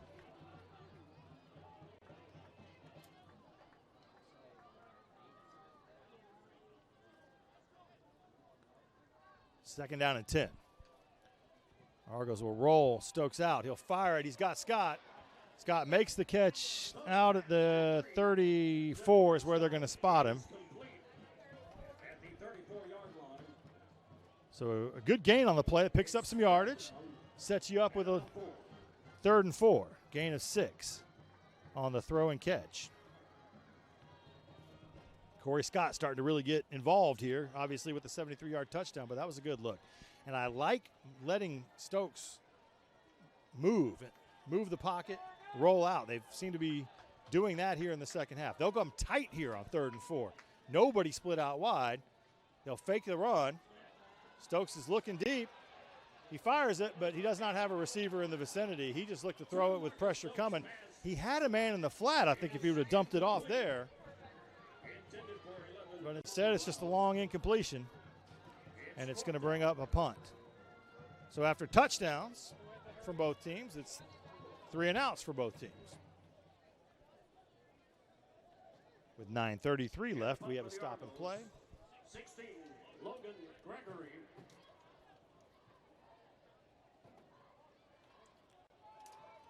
Back deep is 11, Houston Johnson.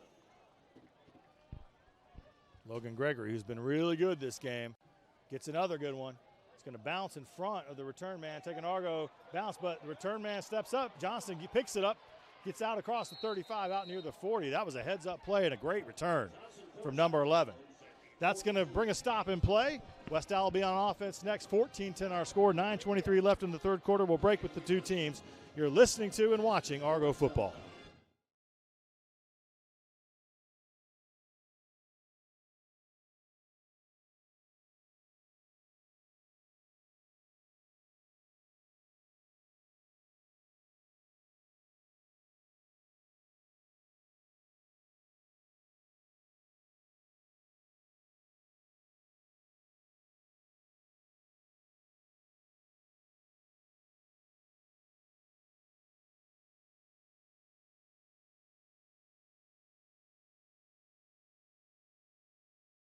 Sports fans, we pack stadiums, arenas, and local gyms every day.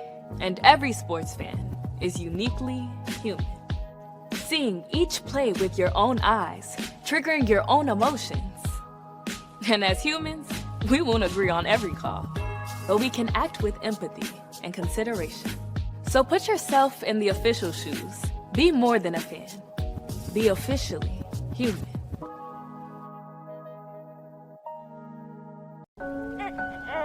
Kevin, meet your father. Kevin. Kevin. Kevin. Kevin! Kevin. Kevin. Kevin.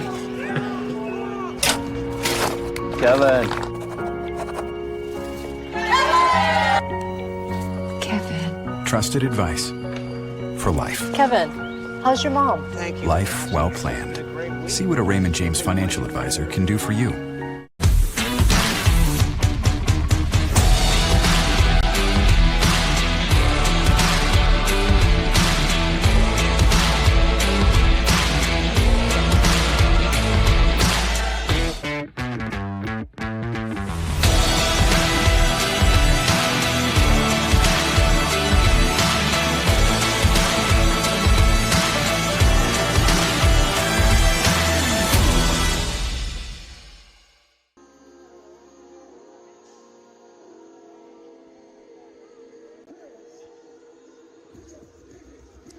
Welcome back here on the TV side. We got 9:23 left here. 14-10 is the score. West Alabama on top here in the third quarter. They'll throw it on first down. Fires over to the left side and out of bounds across the 50 into Argo territory. Good throw by Arsenault. It'll be a first down. First out of bounds by 28 Virgil, 27 to 28. That'll set up West Al. West Al gets a first down on their first play after the punt. Started at their own 42. They're now into Argo territory at the Argo 48. Arsenault will hand off middle of the line out across the 45. That is Jenkins on the carry. I take back everything I said about the officials. I don't want to get in trouble with the GSA, and I don't want anybody to dock me all the pay I don't get for coming out here and working for hours before the game. They're doing a great job. So we'll set up here, second down and 6 at the 44-yard line.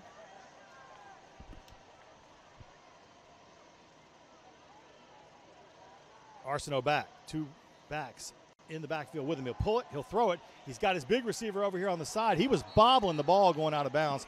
They'll call that incomplete. Good call over here as he was looking for Chris Binion. And Binion just couldn't get it hauled in before hitting the sideline.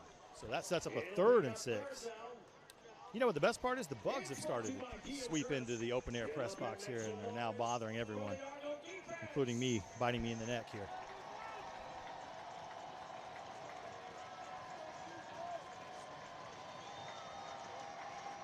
Third down, big third down. Can the Argos get off the field here and get the football back to their offense? Arsenault, 2 receivers to his left, single on the near side. Back to pass, pressure coming, finds that tight end again. How do you lose a 6'6", 230-pound tight end in the middle of the field? Apparently it's easy because that goes for another first down. Inside the 30 to the 28. Gain of 16, move the sticks.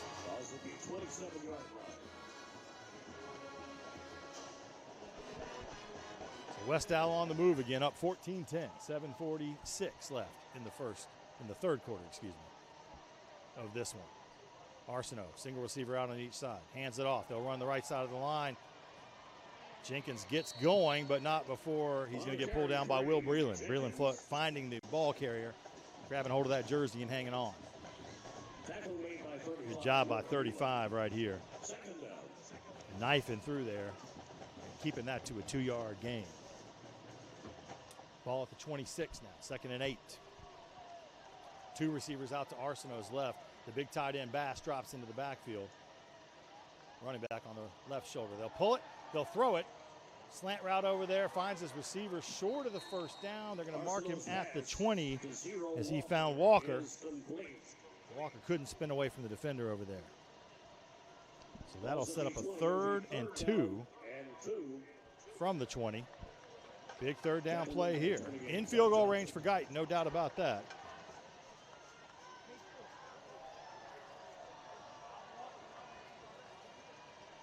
And they'll hand it off. It's going to be short of the mark. They try the left side with Jenkins, and Jenkins is going to be a yard short. It's going to be 4th and 1 from the 19. And this is a huge call right here. Trust your offensive line, trust your quarterback and running game. West Al's going to go for it instead of setting up for a relatively short field goal. Arsenault, 2 receivers out, power formation. They'll hand it, go through the right side of the line. He falls forward just enough. He's going to get the 18 that he needed and maybe another yard. Called a gain of 2, first down, West Alabama inside the red zone with a fresh set of downs.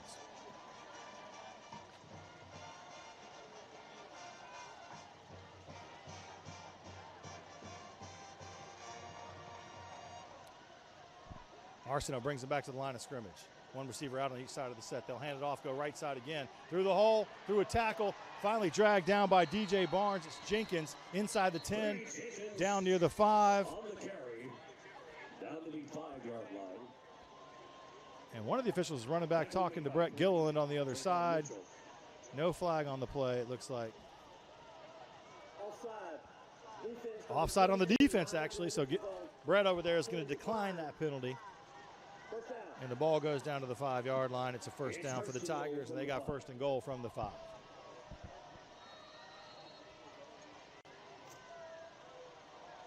They'll go right back to it. Right side again. Argo stacked this one up.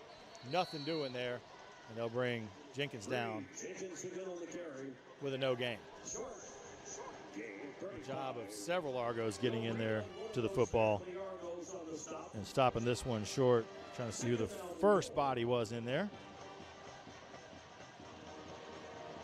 On that tackle, it was tough to see as they flipped around quick, but 2nd down and goal from the 5. Or actually, they'll give them the 4. 2nd down and goal from there. Snaps a little high. Arsenault hands it off, middle of the line. They get a little bit of a push. They're still going. It's a rugby scrum. And then the whistles blow. Causey checked into the game. He takes that carry.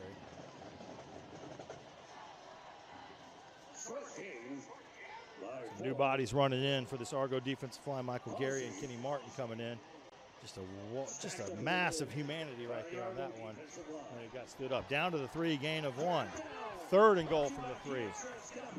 I would definitely try to know where number 20 is, the big tight end here. He's going to line up on the left side of the formation. Don't let him slip out and catch a touchdown pass here. Single back in the backfield. Receiver comes in motion. It's Walker. Arsenault's going to throw. He fires it over there. Off the hands. Too tall on that pass, so this could be a big moment. And no, they're going to run out Guyton, who's almost automatic from this distance, and kick a field goal and potentially take a 7-point lead here with 4:05 left in quarter number 3.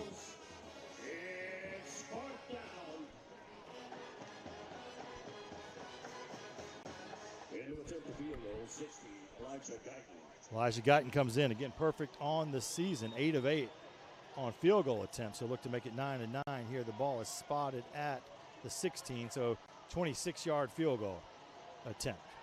Basically an extra point. Guyton easy with this one, over the net and off the Darrell Gooden center. Converts the field goal and gives his team a 17-10 lead. 4:01 left in the quarter. We'll take a break, I think, on the TV side as the Red Hats kind of out on the field. And then we'll keep it here on the radio. But you're watching Argo football on Flow Sports. They offer an elevated student living experience where you will see and feel the difference. Their fully furnished units even include a full-size washer and dryer. You can also enjoy an amazing view from your private balcony or spend your downtime in their modern clubhouse where you'll find all the amenities needed for the ultimate college experience. College View is the best view.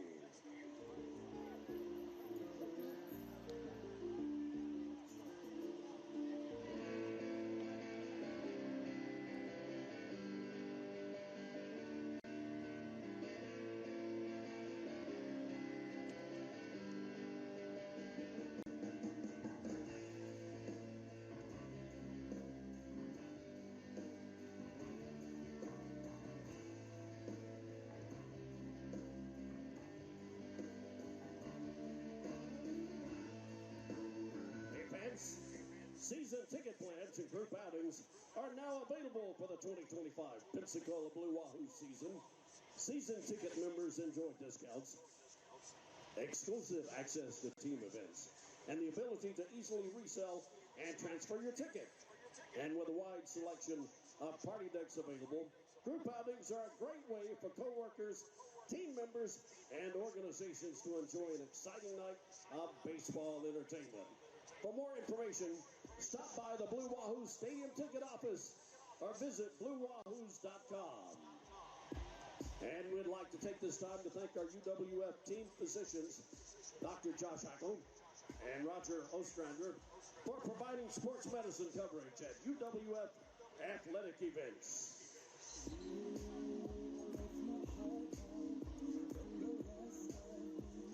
Back deep for the Argos, 0, Jay Sharp, and 5, Zach Offord.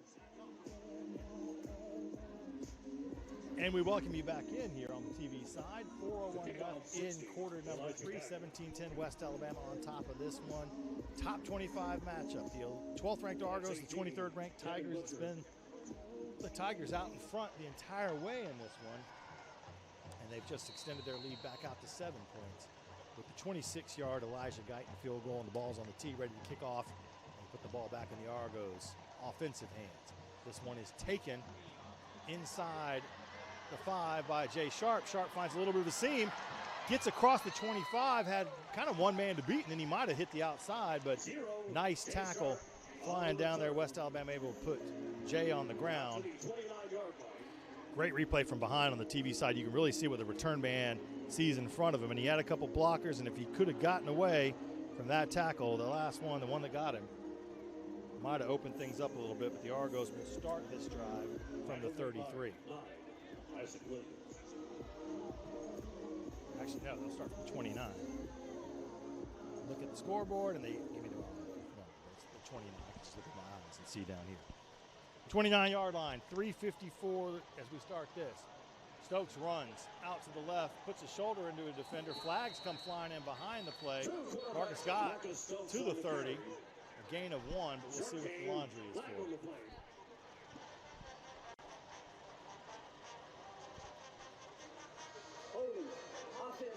And it's a hold on the offense. And it'll move us back 10 yards. Stay first down. That's the good part, right? You don't lose it down, but all of a sudden now you're looking at 1st and 20.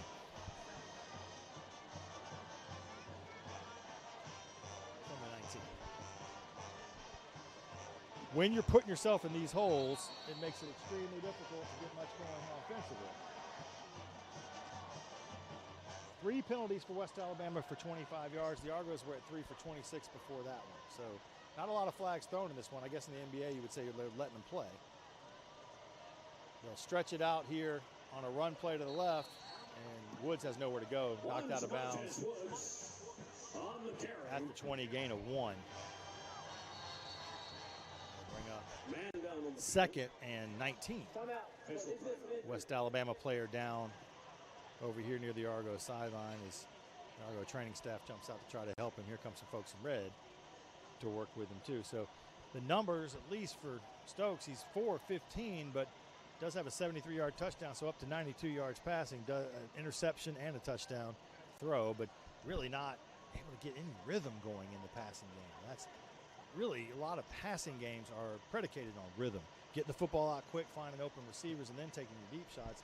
That just hasn't been the case for the Argos. The other side, 20 of 29 for Spencer Arsenault, 69% completion rate, 149 yards and 2 touchdown throws, both to his big tight end, Caleb Bass. And he's really been the star of this football game because West Alabama's run for 78 yards, and not really where they are most nights. They are running for almost 180 in the first 3 games on average. And the Argos, yikes, 24 yards on the ground. And I know that's going to drive offensive line coach Steve Sangre a little bit batty. 2nd and 19. Stokes in 0 protection, 5 wide receivers out in formation, takes the snap, drops back, steps up in the pocket, rolls out to his right, trying to find somebody downfield. He will flick it. He had 2 receivers in front of him short, and then Corey Scott long, and then he threw it between all of them. So it's 3rd and 19. Again, Just no rhythm, no consistency in this passing game.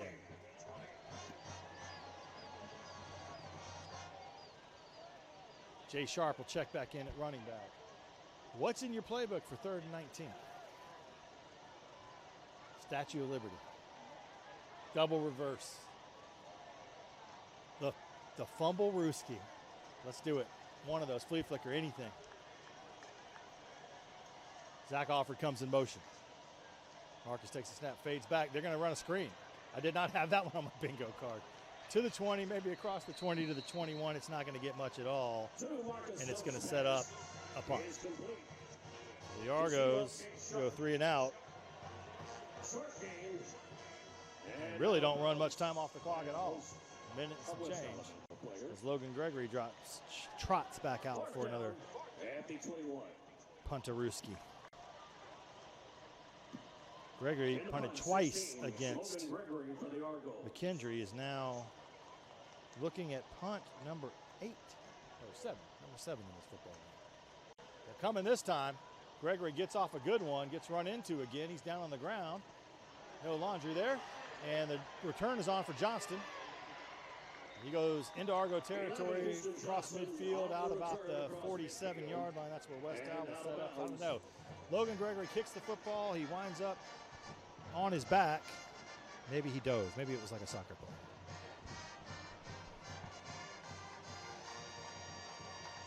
He had a player run up under him as he was coming down. Light on the contact. Was a little soccerish, I guess. 47, another great return for Johnston. Out of bounds at 47, first down, West Alabama. And West Al with 2:08 left in the 3rd quarter. Short field for Spencer Arsenault and company as they jog back out there to play some offense.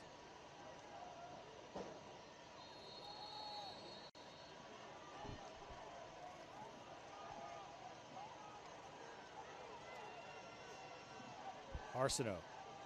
Bass to his right, running back to his left shoulder. 2 receivers on each side of the formation. He'll throw on first down. He'll fire it over here at the feet of Tyler Walker. And it's an incompletion. Second and 10.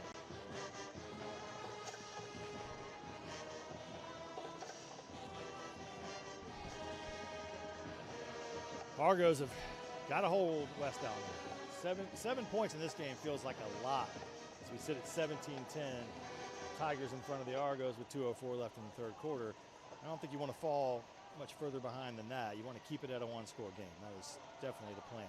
Stretch play out here on the right side. It's Jenkins, and he is dragged down for a short gain. It's going to bring up a 3rd and 6. Give him 4 on the carry. Inside the 45 to the 43. Big 3rd down play right here. It's a key insurance. 3rd down, get out those keys. Lowe, Breland, and Ortiz, the 3 linebackers, looking over as they wave the white towels here on the Argo sideline. 2 receivers over near side of the field, ball between the hashes, single on the left of Arsenault. Arsenault back to pass, straight pass play, looking over the middle, fires it, has his man. Middle of the field has been the Achilles heel for this Argo team for years. Chris Binion runs a nice route, catches the football inside the 20, inside the red zone. It's a 1st down, West Al.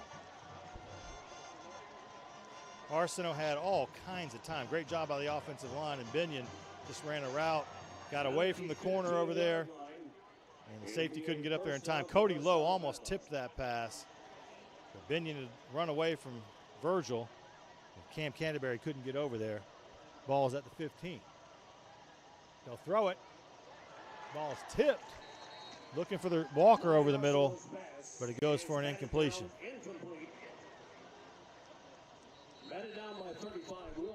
You have a man down in the middle of the field of that offensive line here. And that's an injury timeout, though. Run out the training staff to try to get some help here. Really now, kind of hanging on again, trying to force another field goal attempt, if you can.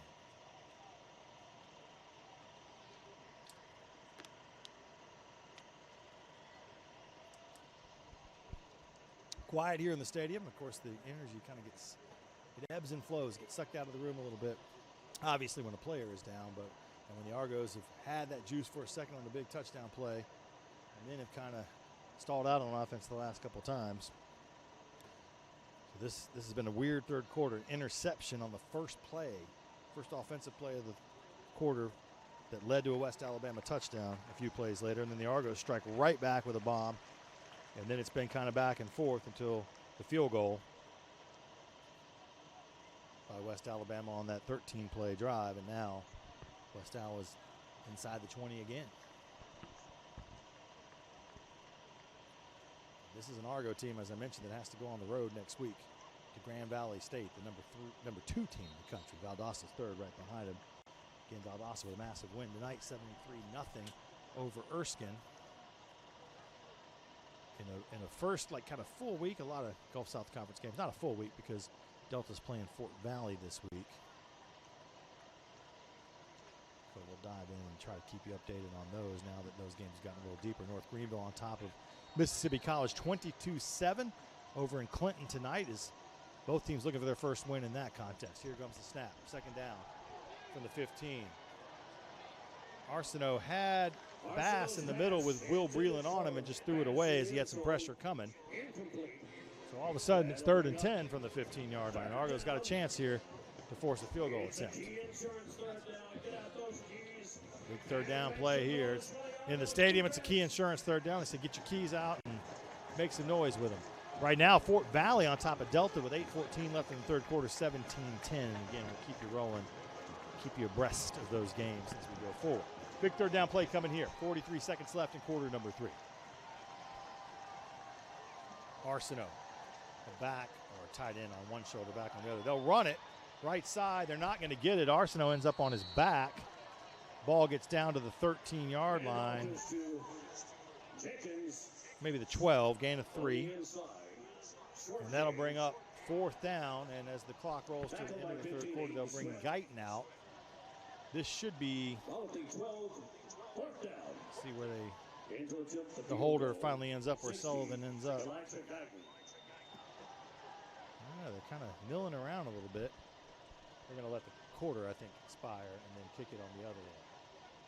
That is the plan, and that will do it. 17-10 our score. West Alabama on top of the Argonauts of the University of West Florida. You are watching Argo football on Flow Sports and the UWF Sports Network and listening to us on ESPN Pensacola. We'll take the end of quarter break. And at the end of 3, it's West Alabama 17. The Argos 10.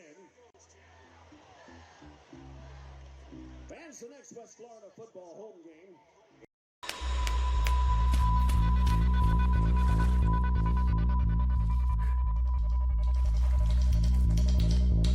For those who sweat in determined pursuit, and those who meet the morning with a firm handshake and a smile, and breathe between stages of unwavering effort.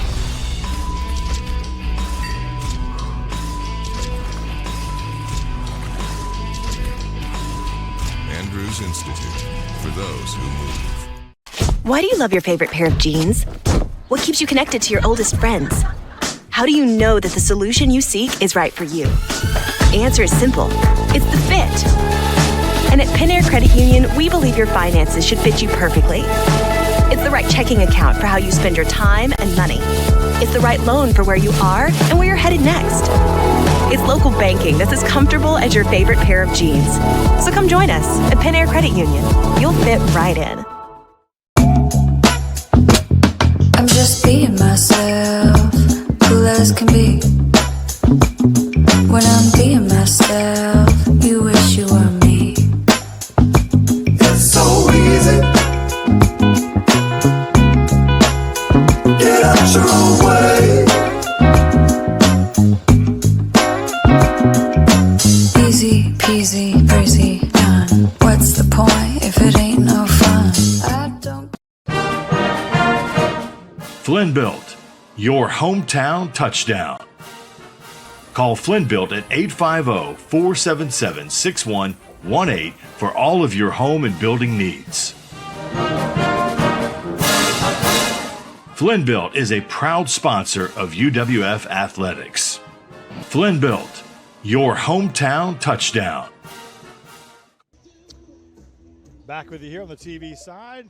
as we're getting ready to start quarter number 4 and set up for a field goal attempt. Looks like the spot is at the 19. 29-yarder for Guyton should be a piece of cake for this young man, Trey Sullivan, to hold. Snap is there, the kick is up, and it is true. 17-10 was the score. Tack on 3 more, and it's 20-10.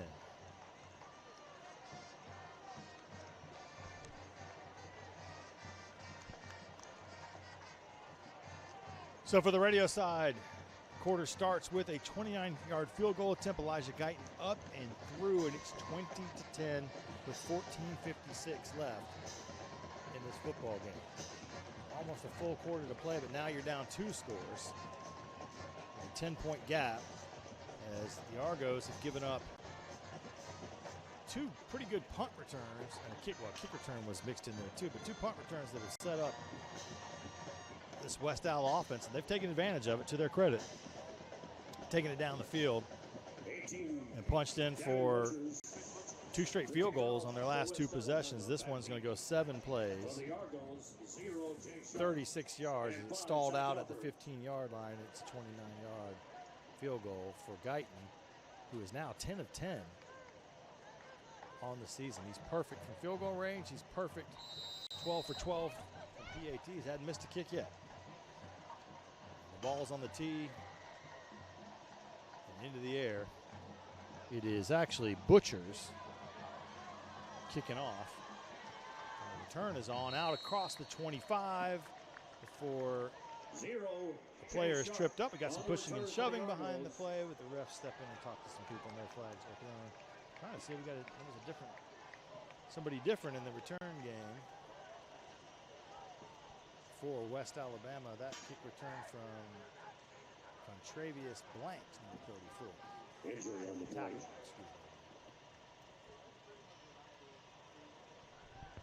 We got an injured player down on the field. So the Argos will start from the 26-yard line for this drive. I'm not quite sure the crowd knows what to do here, all things considered. The one big play has really been the moment in the game here, and everything else has just kind of felt a little bit flat for the Argos. Cannot see the number of the player who's down on the field here. I think that was Norman Gadsden actually that was involved in that kick. Helping Jay Sharp off. That's a tough one. The running back and kick return specialist, kickoff return specialist. Sharp is being helped off by the training staff down there.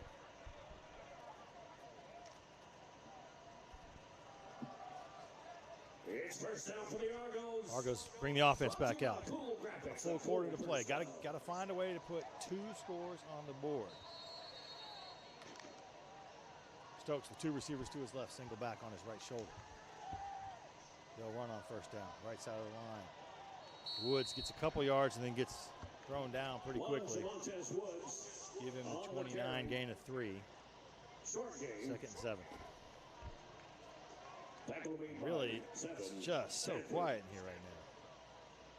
There's not a lot rolling. Ball at the 29, second down. We'll get a chance to check in here shortly with Lil Becker. She's down there trying to talk to some folks who can get the crowd maybe fired up a little bit. Second and 7. Marcus back to pass, looking deep, airs it out. He's got Corey Scott running under it. Scott dives at the last second, maybe had a chance to catch that one, but ends up being a long incompletion as the Argos were going for it right there. And Stokes is throwing a good deep ball, struggling with some of the in-between stuff, and Scott's going to have to come off, or is he going to run back? My gosh, he just ran all the way down the field. Yeah, he needs to come off after he dove for that one. 3rd and 7 coming up here. The Argos are going to change out a few guys. Run a few fresh receivers out there. It's like a relay team at some point. Tyree Holloway coming back on the field. Holloway's been quiet tonight. Stokes back to throw. He's got pressure coming. Fires it. Caught by Damani Brown, and he takes a big pop up high.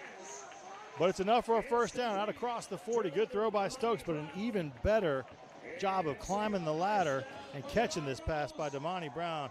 Oh, wow.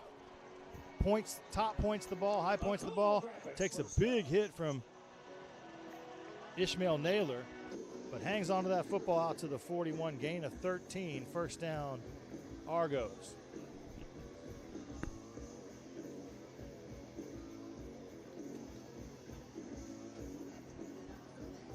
Play clock down to 5. Stokes going to have to hurry to get this one off. They do.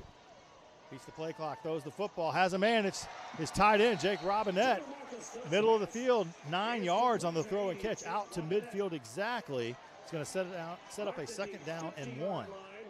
Good throw and a good catch by the big body. Hey, they're going to their big tight end. Why not? Why not reach out to your 6'6" giant? Swinton will run back onto the field. He'll go up top along with Holloway and Offer. All 3 receivers on that side along with the tight end. Left side of this set, his ball's on the near hash. They'll run it. Middle of the line, putting his head down and punishing the first defender and then falling forward is Jamontez Woods. It's enough to move the sticks. Another Argo first down. And Woods is turning and speaking to the sideline saying, we got to get this going right here. Ball is inside West Al territory to the 47, gain of 3 on the play. Fresh set of downs. Argos looking to answer here.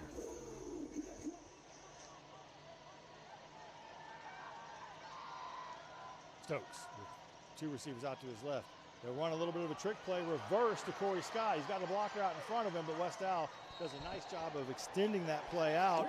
And then flags come flying in late on the sideline. I think they're going to get West Al for some extra curricular activities over on the sideline.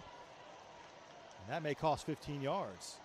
The play was a good play, and you're hoping to set up a wall out there as they brought Corey on a reverse action and had a couple blockers, but West Al did a nice job of stringing the play out towards the sideline, but then may have gotten caught over there with the hand in the cookie jar a little bit. As we await the call.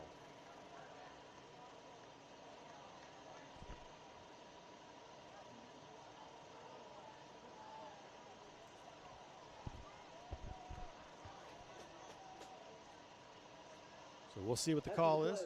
Personal foul, late hit out of bounds, defense. Personal foul, late hit is the call.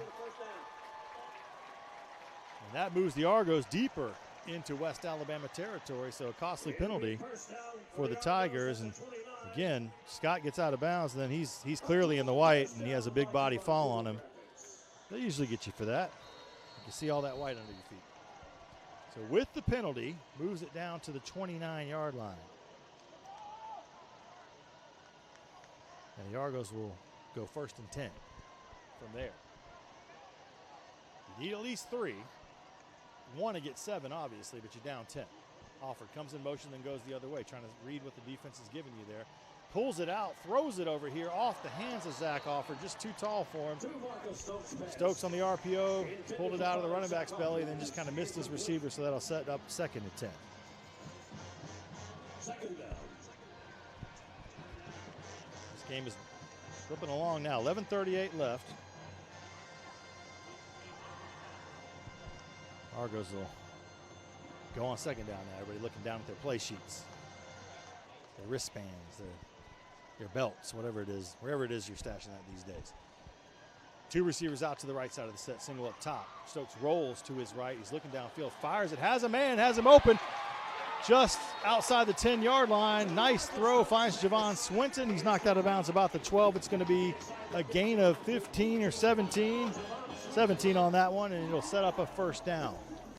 Argos stringing together a few 1st downs. Now we're seeing some of that rhythm I was talking about that was lacking earlier. 12-yard line is the spot. And the Argos will go right, basically where West Al was on their last drive. They came away with a field goal. Can the Argos come up with a touchdown here? Starting to see some life and some growth here in this Argo offense in the 4th quarter. Took a deep shot, almost had it, but have kept it together. Stokes rolls out short side, looking to fire. Fires, he's got his tight end, Jackson Blaylock, with the catch. Touchdown Argos! Blaylock had to dive. Stokes had some pressure in his face, floated it out there. It's a tight end Saturday. I don't remember the last time a tight end caught a touchdown pass for the Argos, but Jackson Blaylock breaks that drought, and the Argos cut it to a 4-point game, a chance to knock it down to 3 with the PAT. Cade Lombardo comes out. What a great drive for this Argo offense.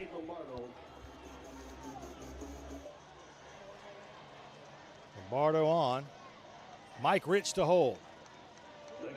Spot is there, and it's through the uprights. 20-17 is our score. The Argos trail the West Alabama Tigers by 3. We'll break here on Flow Sports, UWF Sports Network, and ESPN Pensacola.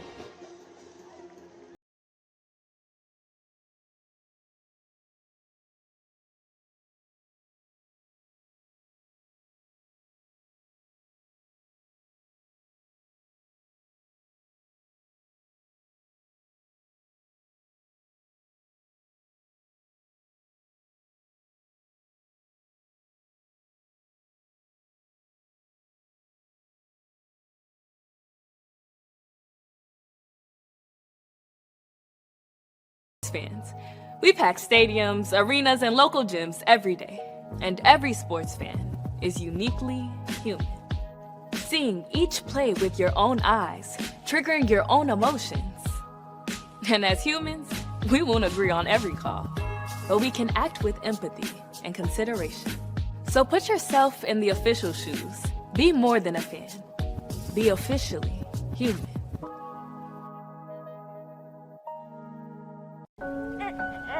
Kevin, meet your father. Kevin. Kevin. Kevin. Kevin! Kevin. Kevin. Kevin. Kevin. Kevin. Trusted advice for life. Kevin, how's your mom? Thank you. Life well planned. See what a Raymond James financial advisor can do for you.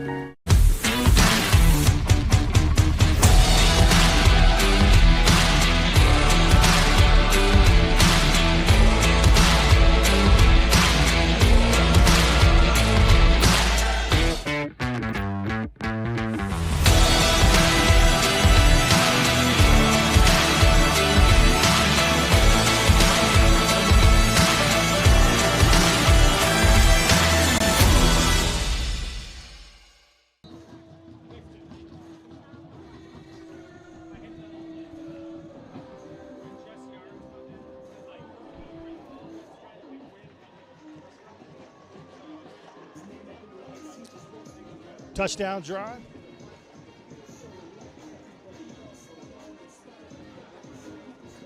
Argos cut it to a 3-point game. 2017 our score. 10:52 left to play in this one. 9 plays, 74 yards. The final play was the best one, right? 12 yards. Marcus Stokes to Jackson Blaylock for the touchdown, and the Argos cut it to 3. Set to kick this thing off again, Tyler Patterson with the ball on the tee. So now plenty of football left to play. Let your defense get out there, try to do something special and get your ball back to the offense that just put together a really nice drive. Patterson gets this one up high in the air, taken at the goal line. He's going to have to run this out. Can they get a good return again?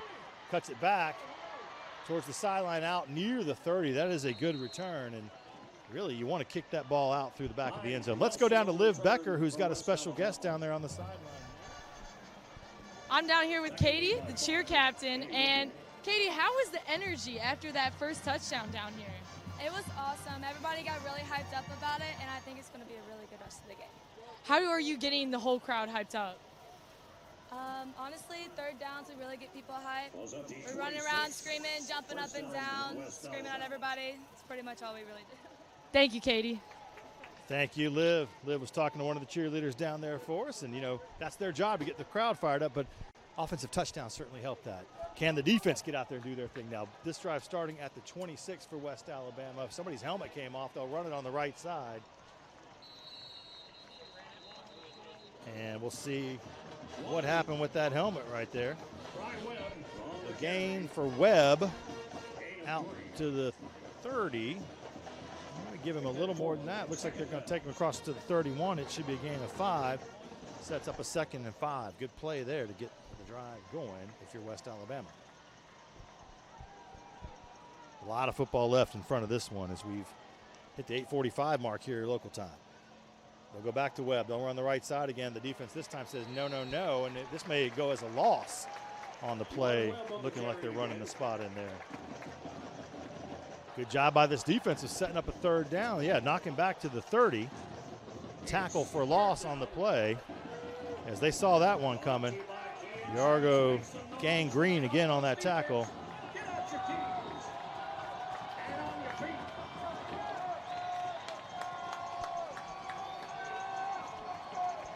Big third down play here. 3rd and 6. Arsenault takes it. Offensive line holds up. He fires over here off the hands of his receiver, Binion. Good job by Virgil Lemons of getting up there and breaking that one up. Give Virgil a pass breakup right there, kids. That's going to bring the punt team out. And the Argos offense will get the football back. Nice job by this Argo defense of holding West Alabama to the proverbial 3 and out. That's all about the momentum in the building, right?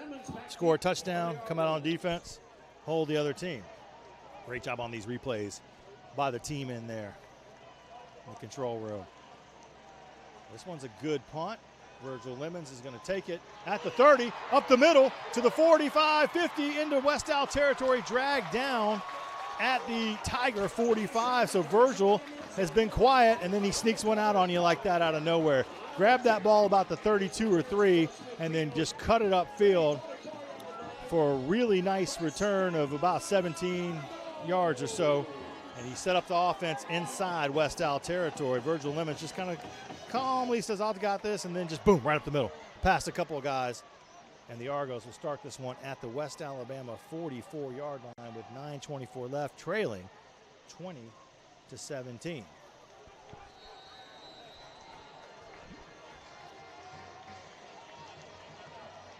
Marcus Stokes and company run right back out there. Boy, what a night. What a kind of learning experience type night for the Argos. Man comes in motion towards the set. They'll run it on first down. Middle of the line, puts his head down. It's Woods. Maybe a gain of 1 to the 43. 2nd and 9 coming up next. Still haven't seen Tyree Holloway get a catch yet. He was in motion on that play. Love to see the football get to him, but starting to look a little bit better with spreading that football around and get some catches. Marcus up to 138 yards now, 9 of 23 still, but he's been better the last couple possessions. 3 receivers all spread out here to the right of Stokes. Ball on the far hash. Stokes back to pass. Got pressure coming. Unloads a beautiful ball down the field. Picked off inside the 5. Ball hung in the air, but Lamar Gray was the man who got it. They'll say that's as good as a punt, and you're pinning the other team deep. But there are flags down everywhere at the end of this play. I don't know what the flags could be because he caught it and went straight to the ground. Maybe he took a helmet off. You got an injured Tiger down in the back of the end zone. We're looking at the replay here. A bunch of guys ran together. I don't know what the call is going to be. Somebody took their helmet off coming off the field. And if that's the call, it'll be half the distance to the goal line. But we don't know yet. We will wait and see. The result of the play is an interception. After the play, unsportsmanlike conduct on West Alabama for taking his helmet off. Helmet off is the call. That's unsportsmanlike conduct. So the interception that was at the 5 or so is now going to be back half the distance to the 2.5. And I'll say it's still very disappointing to throw a pick, but also becomes a little bit of an issue for West Alabama here to be pinned down deep in their own end. And now you're asking your defense to roll right back out there and come up with something. 3-point game, 20-17, 8:40 still left to play in this football game. Argos trail the Tigers by 3. Top 25 matchup between 2 good Gulf South Conference teams. This all-time series, 4 wins for each program, including the 10-6 win up in Livingston last year for this West Alabama team, which is really kind of a surprise. Tonight, not so much. I mean, these are two really good football teams that you kind of expect this kind of game from. West Alabama back in the rankings. First time since 2021, Coach Britt Gilliland has had his team in the national rankings. And they look every bit of a top 25 team tonight. They'll have to take this snap in the end zone. Arsenault will hand it off. The Argos got to get him on the ground. Out across the 5. Boy, Causey gets out to the 10-yard line. Really nice run. That's going to buy you some room and set you up a second and relatively short. Gain of 7. Cam Canterbury comes up to make the tackle. Arsenault right back to it, playing with some tempo here, this West Alabama offense. They'll run it again. And they're going to push forward and get the first down out across the 13-yard line. So gain of 3. New set of downs. West Alabama has the type of offense that can control the clock. We've seen that. They took a long drive in the third quarter, or they're driving the first half, that ripped off like 5 minutes off the clock, almost 6. And so you could be in trouble if you let them get going here, if you're the Argos. Arsenault on first down. They'll run it again. Ralph Ortiz had that play sniffed out, but a good block brought him to the ground. That one out across the 15, out near the 20. They'll mark him at the 20, gain of 7. Causey starting to rip off some chunk yardage now on these carries. There's an injury on the field. Defensive player. It'll be a timeout on the field. Official timeout. So the Argos and Tigers locked in a really good one here. 3-point game with 7:30 exactly left on the clock. That interception, you're going for it right there, but there were 3 Tiger DBs back there around 2 Argo receivers, and that really ended up being kind of a jump ball, and Gray was the guy that got it. And you hate to give the ball away like that when you just worked hard to get it, and you had the momentum rolling a little bit. And that is another pick. That is the 4th interception this season for Stokes in just 2 games. The Argos, that's always a key coming into every game. You don't have to really say it out loud, but you've got to find a way to protect the football and not give it up. The Argos have not done that tonight. And the first interception, very costly, led to a touchdown. Let's see what this one leads to. Second down and 4. Ball is, I guess, marked short of the 20. Arsenault brings them out. 2 receivers, 1 right, 1 left. Ball is on the near hash. Bass in the backfield with him. They'll hand off again. It'll be stretched out here to the 20. They'll get across the 20 to the 21. It's Causey again. Gain of 2. And that's going to bring up 3rd down and 3. Big 3rd down. Big Key Insurance 3rd down. And there come the cheerleaders down the sideline to try to get everybody up for this one. Can the Argos stop West Al here in their own end, get the football back? Argos bring some pressure. Ortiz is coming. The ball is dumped in the flat. It's well short of the first down. They threw it to Causey there. He's going to be short, maybe the 22, maybe a gain of 1. And they're going to send the punt team out. Great job by this Argo defense of giving up a first down, but then putting the brakes on this West Al team. They'll get the football back with 6 minutes or so left in this football game as the clock is winding down towards 6 minutes. Missing my play-by-play, guys. Kyle Shoemaker. Maybe keep me out of trouble on the broadcast, but also I'm going to wake up tomorrow and not be able to talk for a while.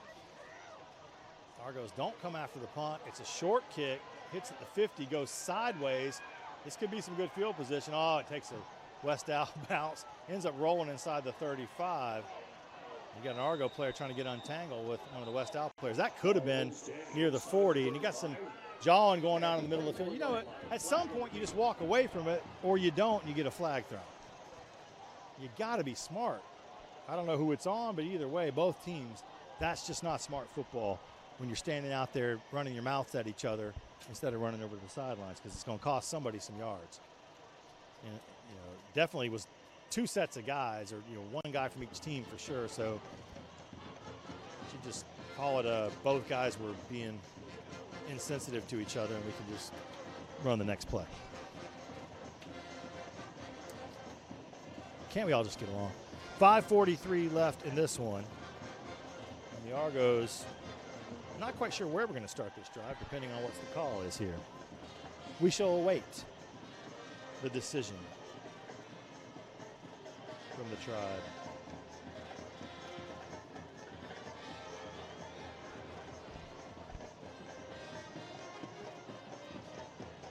So officials come over to talk to both sidelines, it looks like.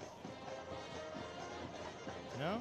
I don't know. I don't know what exactly. They're over there talking on the West Isle side for sure. And the line judge is over here by Caleb Knowles. There's no foul for holding on the play. After the play, unsportsmanlike conduct on each team. Okay, each team. They will offset. They offset. So Much Ado About Nothing, one of my favorite Shakespeare plays. 26, West Alabama. But good to know there was not a hold on the play. That part was important because we did not want to hold on the play. So we are going to start at the 34 with this drive, trailing by 3, 5:43 left. You figure there's probably 1 or 2 possessions left in the game for the Argos. So you've got to find a way to come up with at least 3 points. Now would be the time. Hopefully you can drive down, take the lead with a touchdown, but you've got limited windows here. What you need to do is string together some first downs, move the football down the field, try to at least get yourself into field goal range, chance to tie the game.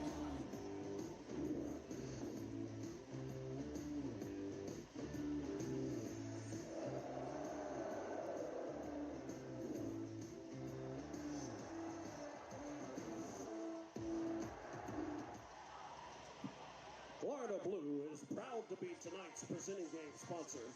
With a mission to help people in communities achieve better health for the last 80 years, Florida Blue has been serving communities across the state, including right here in the Panhandle. Florida Blue is a health solutions company that offers personalized support during every stage of life. Florida Blue is ready to help you get the game-changing health coverage and solutions you need wherever you are on your health journey. Visit FloridaBlue.com for more information, or stop by your local Florida Blue Center where experts are ready to help. Florida Blue, your health solutions partner. The College of Arts, Social Sciences, and Humanities develop well-educated, imaginative, communicative, adaptable, and empathetic graduates. These skills endure and set students to demonstrate their skills necessary to succeed in today's workplace and as lifetime learners. Choose undergraduate studies in more than 25 significant concentrations, 15 minor concentrations, or graduate studies from 6 different disciplines.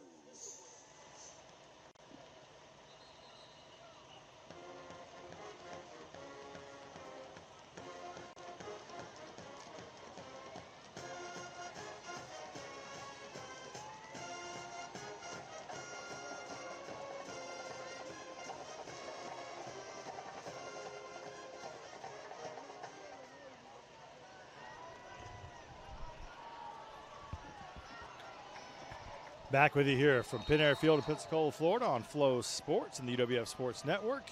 Will Kennedy on the call. The Argos start this drive from the 34. They'll run on first down. Up the middle, out across the 35 to the 40. That's a good gain to get this thing rolling. Jamontez Woods putting his head down and running tough. Marked at the 40, second down.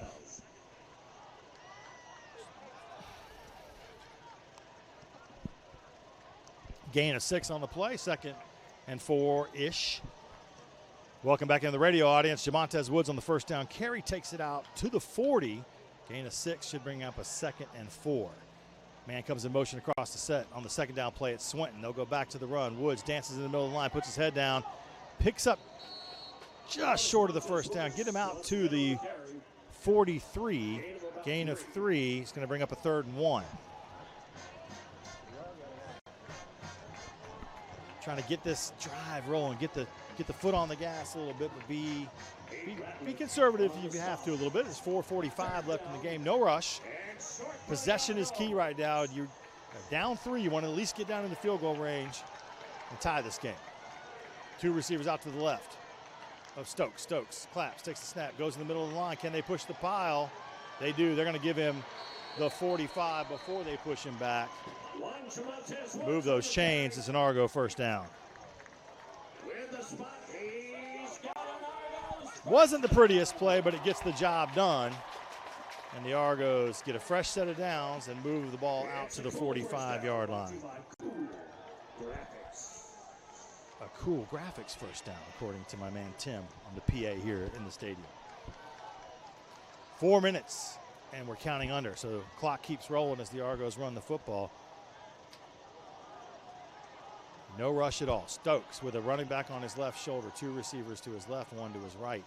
Ball near the near hash. Stokes rolling, take it. They're going to throw a screen over here. TJ Lane out across the 50, makes a man miss to the 45, 40, down near the 35, inside of West Al territory. A little screen play, and then TJ did the rest, number 8, with his first play of the game, and it's a huge one. Moving the ball to the 36 is the official spot down into West Alabama territory, so that goes for almost 20 yards there. Give him 19 on the catch and run. That's what they call yak, yards after catch.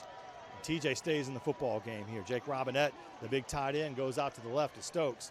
2 receivers over there with him. Corey Scott is solo down here near side of the field. First down.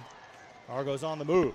Stokes takes the snap. He's just going to run. He's got lead blockers out in front. It's TJ Lane to the 30, to the 25, near the 25 and out of bounds. It looks like they'll give him exactly the 25.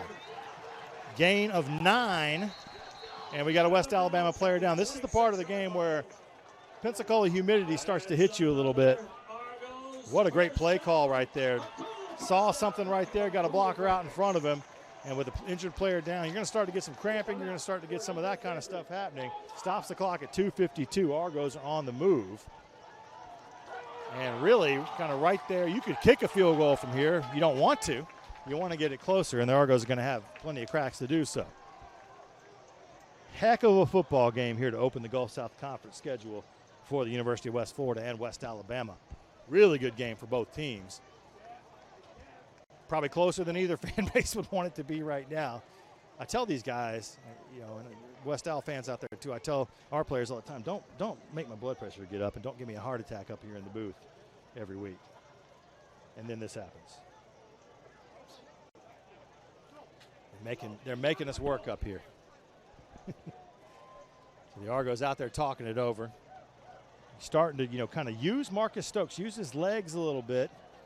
He's getting a little better with throwing the football. I mean, obviously the numbers at the end are not going to look great, especially the completion percentage in those 2 picks, but he's thrown a couple of touchdown passes, and he's got an opportunity here, to put together a game-winning drive potentially, or a game-tying drive. So they're going to get the player up off the field. That's one of the big bodies up front. Big number 5, Devonta Jackson, walking off the field under his own power. Nice job by the West Al trainers over there. So we get back out there. 26-yard line is the spot, first down and 10. Hey, kudos to Marcus for just fighting through some stuff throughout the course of this game and not getting his head down at all and getting out there and getting after it. And here he sits at an opportunity to do something special. I mean, just his second game as a college football quarterback. And this is the situation you want to be in. Corey Scott comes in motion across the formation. 3 receivers now on the left of Stokes. They'll hand it to TJ Lane. Lane makes a man miss, puts his head down, gets inside the 25, picks up some positive yardage. They'll give him the 23, maybe the 22. Solid gain on first down, 3 or 4 yards. And you're not thinking about field goal necessarily. Give him the 22, gain of 4. You're thinking right here about putting this ball in the end zone and taking a 4-point lead. Man comes in motion across the set. It's Corey Scott. 2:09 to play. They'll hand it off. It's Woods. Gets the corner inside the 15. that stiff arm, that stiff arm on the defender right there, put him in his spot, put him in the place, and allow Jamontes to turn the corner. He'll come off, and Lane will come back in. He needs a drink. Yeah, you need a drink on a night like this. I need a drink. It's hot up here. Ball is now placed at the 12-yard line. It's a first down. Move the chains, and that's going to bring a timeout. With 2 minutes left, that's our 2-minute warning timeout. We'll take a break with the two teams right here on Flow Sports, the UWF Sports Network, and ESPN Pensacola. This is Argo Football.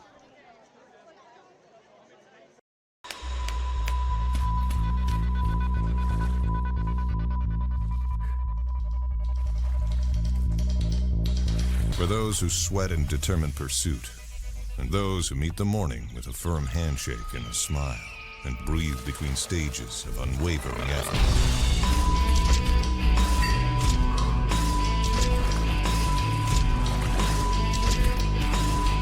Andrews Institute, for those who move. Why do you love your favorite pair of jeans?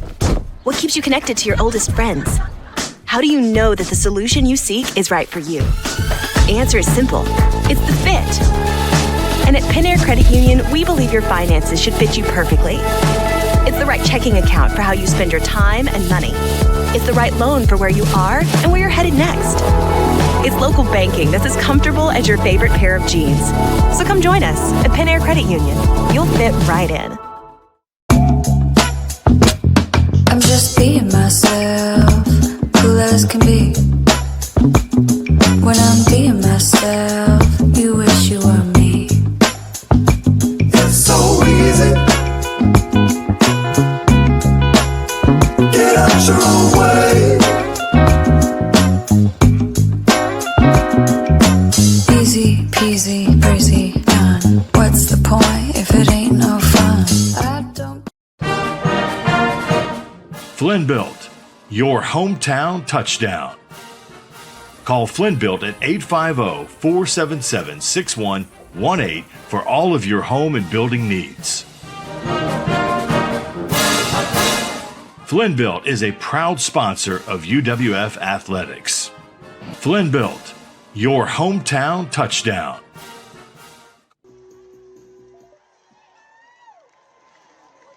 First down and 10 from the 12-yard line right here.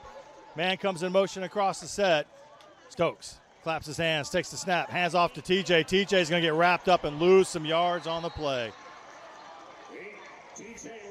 Loss of 3. Loss of 3 on the first down play from the 12-yard line. They went to the left with TJ. And TJ, unfortunately, got wrapped up quick by Westall. So back out to the 15. Tackle for loss. And now you're setting yourself up, 2nd and 13 to go. Clock is down to 1:30. So what you're trying to do is score a touchdown first. Put yourself in a good spot for a field goal second. Don't leave much time on the clock third. For Westall, this game has to go to OT. Corey Scott comes in motion. They're going to run him on a slant. He'll throw it out in the flat here. He's got Swinton. Swinton's going to pick up some yards. Gets out of bounds inside the 10-yard line. So that's going to set up a 3rd down and manageable. As Javon Swinton makes the catch and then turns upfield. Kind of couldn't get away from that tackler. He's walking a little gingerly after the play. Let's see where this spot is. They're going to put it at the 10-yard line, so it's going to set up a – you got to get down to the 2. So 3rd and 8. Stokes, be careful with the football here. That's the number 1 job. Play clock at 5. Marcus walks up. I think they're going to take a timeout, run it down, and they do. Coach Caleb Nobles says, I don't like what I see. Let's take a timeout. Let's be careful here. That's the first of the half for the Argos. Westall has all 3 of theirs left. So you ran it down to 1:12, and you take the timeout here. Tense moments. I've had too many of these calling these football games for the University of West Florida. So we pick a player of the game here, and I was just letting Liv down there know on the sideline. We're going to get coach for sure. We'll get a player. I just don't know who yet because it may be somebody that wins a football game here. Right now, I can tell you, though, like my top contenders would obviously be Corey Scott with a 73-yard touchdown catch. Will Breland's had a hell of a football game here tonight. Double-digit tackles, He's been around the football all night long, which is what we are so accustomed to seeing number 35 do. So those are my top guys right now, but somebody can make some magic happen right here on a 3rd down and 8 play. They may play their way into player of the game. Offense runs back out there off the timeout. Big 3rd down for both football teams right here. I feel like we've said that a couple times here this evening. Stokes has Lane on his right shoulder. 2 receivers right, 1 on the left side to bring Scott in motion towards the line of scrimmage. They'll go bunch over there. Rolling to his right. Stokes looking to throw. Just throw it out of the end zone. He does. Chunks it up, chunks it away. With 1:05 left, now you roll the field goal team out there. You give Cade Lombardo a chance to tie this football game up. So not what they wanted. West Al defended that play exceptionally well. And it's been that kind of game, super, super tight. So money on the line right here. You're going to bring Logan Gregory out as the holder. Ball is at the 10-yard line, so this should be about a 27-yarder. Maybe a 28. We're going to call it marked at the 18, 28-yard field goal attempt. Lombardo's been good tonight. He's got an opportunity here to tie the game. Flags fly in the back. Too many guys on the field for the defense? If so, that's 5 yards. I don't think you're going to go for it on 4th and 3 from there, but you certainly maybe make it a shorter field goal. I would. I got no problems with that. Both flags came from the back, Judge. That is almost always 12 guys on the field.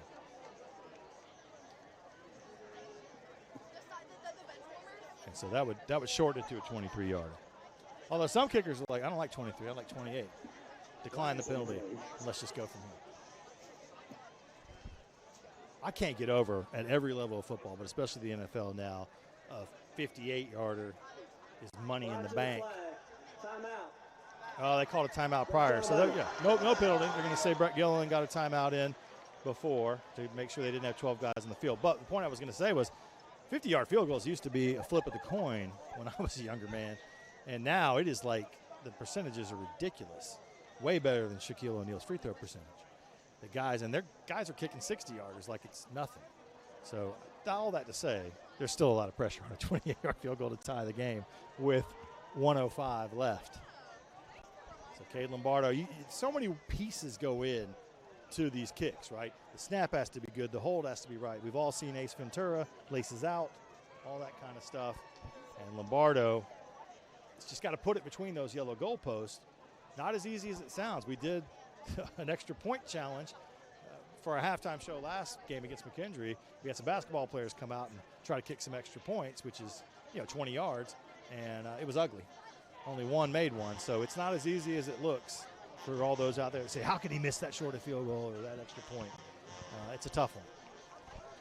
But game on the line right here. We have seen some crazy ones here. I think back to the overtime game we had with Delta State here a couple seasons ago,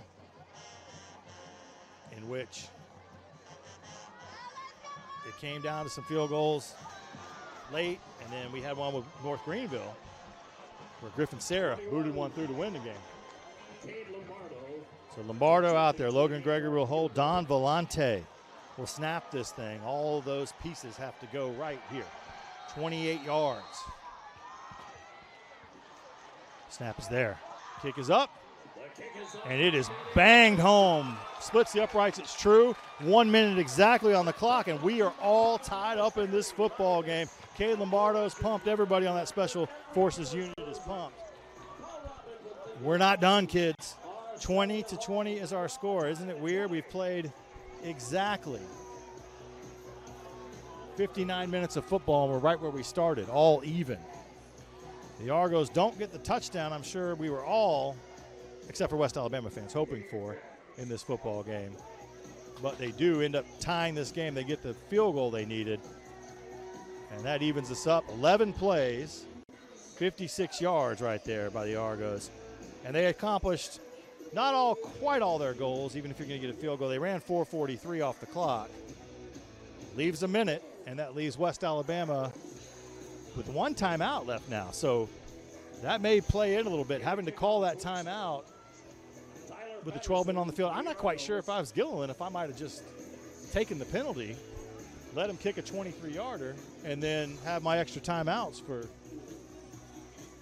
a 2-minute drive or a 1-minute drive in this case, but so be it. We'll go here with 1 minute left. If ever there was a time for Tyler Patterson to just kick the ball out of the end zone, this would be the time. And it's a hot night. The air is heavy, but you got to try to put the football out the back of the end zone and don't give up a return right here. And as they say, here we go. Patterson runs up on it. Big leg into this one, but it's returnable. Taken at the 5. Return is on right into the middle. Argos bang into him, stretch him to the outside. Great job of getting to the football, stopping him inside the 25. And that ran about 9 seconds off the clock. So here comes the defense. 51 seconds left, 51.2 to be exact. And West Alabama sets up shop at the 23. So now it's interesting. Do you throw the ball around if you're Brett Gilliland? Try to get down the field because weird things can happen. And if you turn the ball over in this situation, you might give UWF an opportunity to kick a field goal to win the game. Or do you play for overtime? We'll see. Spencer Arsenault has 3 receivers in the set. Pulls it out. He's going to throw it. It's a little screen pass. Here come the Argos flowing to the football. Oh, man. Twisted up and put down quickly is Jenkins. And the Argos defense is playing it right now. Keeps the clock running. The Tigers do have 2 timeouts, actually. They put one more back up on the board. Clock is down to 33 seconds. This is going to be an interesting overtime, to say the least. Arsenault will hand it off. The Argos tackle for loss right here. If you're Nobles, do you call a timeout? Nope. I guess they're just going to let it run. The defense is feeling it right now, and that's a good thing because you want to carry that into overtime. That's going to be the last play. That's going to take us into the OT. Clock winds down 5 seconds. And so, for those who may not be familiar, it is not the NFL overtime rules. We're not going to kick the football off and do all that kind of stuff. You're going to set up shop with the offense after the coin flips and try to score from the 25.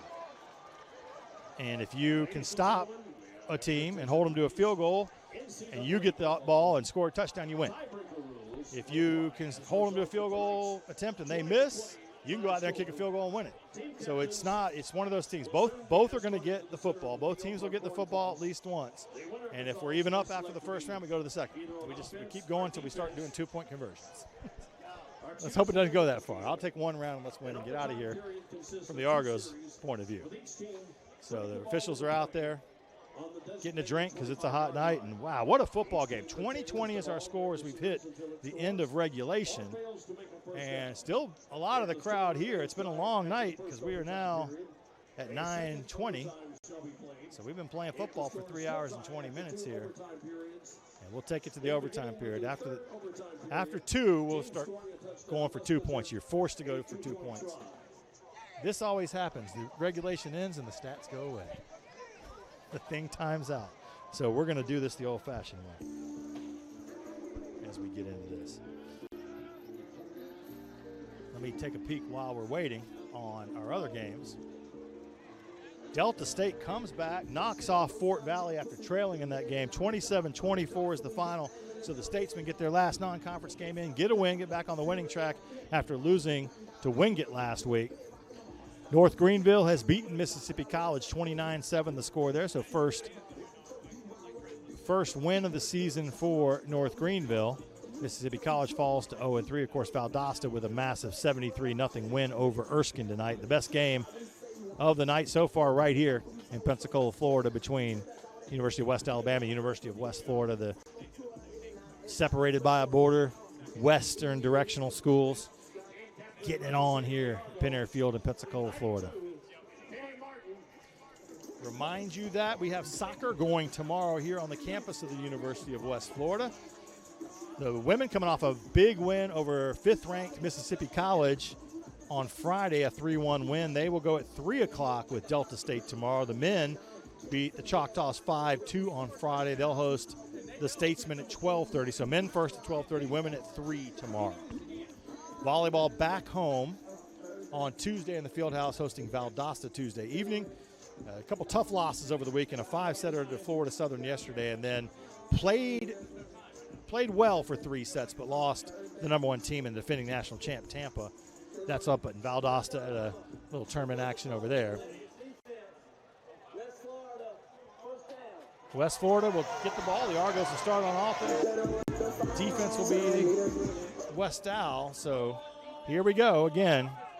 Play it straight up for 2 rounds, and then you start having to go for 2 on touchdowns in the 3rd round of overtime. But we'll see if we get that far.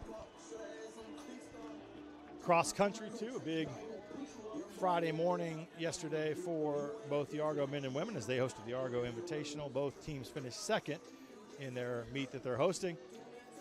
Zach Fenton sets a course record for the 8K course here on the campus of the University of West Florida in winning on the men's side. Chloe Rook finished 4th on the women's side.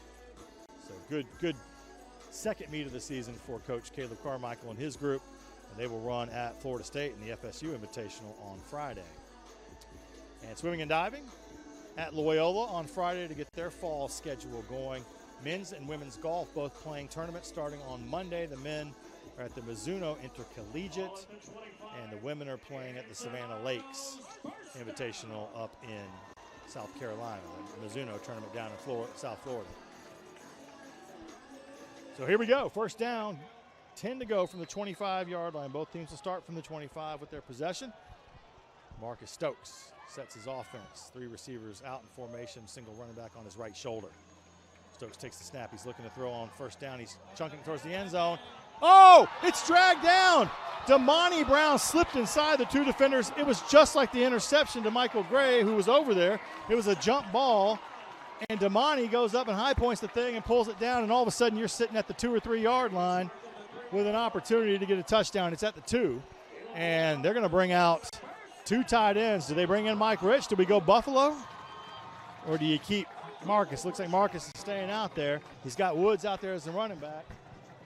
The play clock down to 12. You got to get up and go here. And don't want to lose yards here. Just go at it. Go at it. Let your offensive line eat right here. They'll go to Woods. Woods is in for the touchdown. Argos score. They take the lead for the first time tonight. Jamontez Woods, number 10, carries it in from 2 yards out. And the Argos jump up top 26-20. Cade Lombardo, who just kicked the game-tying field goal near the end of regulation, trots back out there to try to give his football team the lead.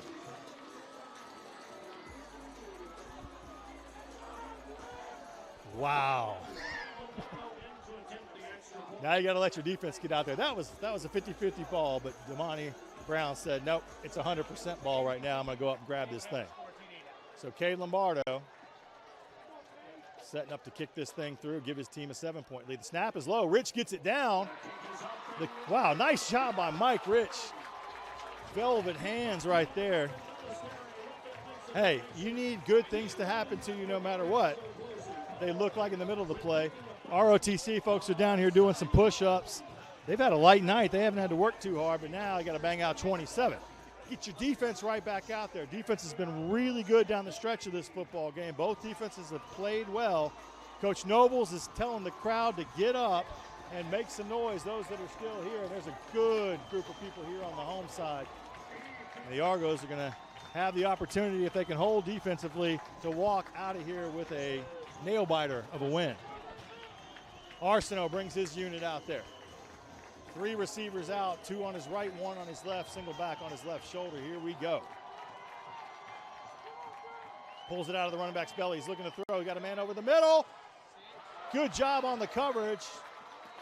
Zach Johnson was there, and you had a safety flashing over DJ Barnes, who I thought may have had a play on the football. Goes as an incompletion. 2nd down and 10 now from the 25.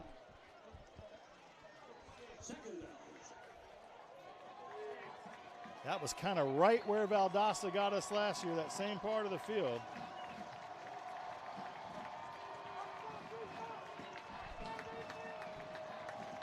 Arsenault looks over to the sideline, trying to get the play call in. Play clock down to 10 seconds.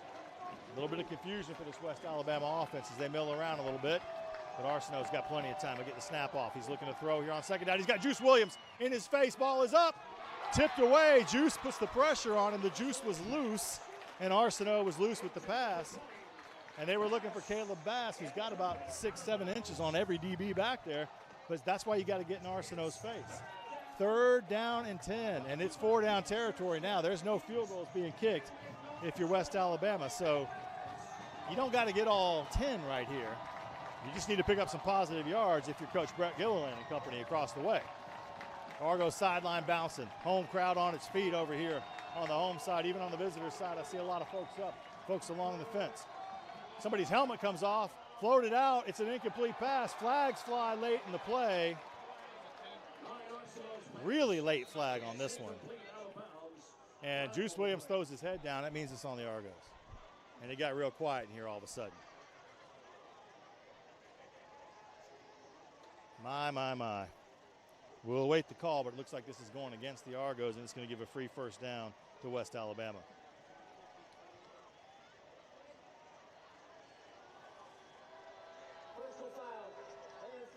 Hands to the face, which is why, and that's on Colin Shaw. Hands to the face is why the helmet came flying off. That's a huge penalty against the Argos. Home crowd doesn't like it, but that's a tough one right there.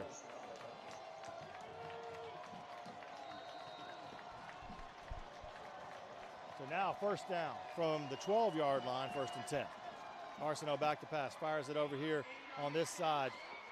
Receivers got it, drags some defenders inside the 10, and taken down there. Go to the big target, Silas Thompson, and Thompson does some good work with the football after he catches it. Gain of 4.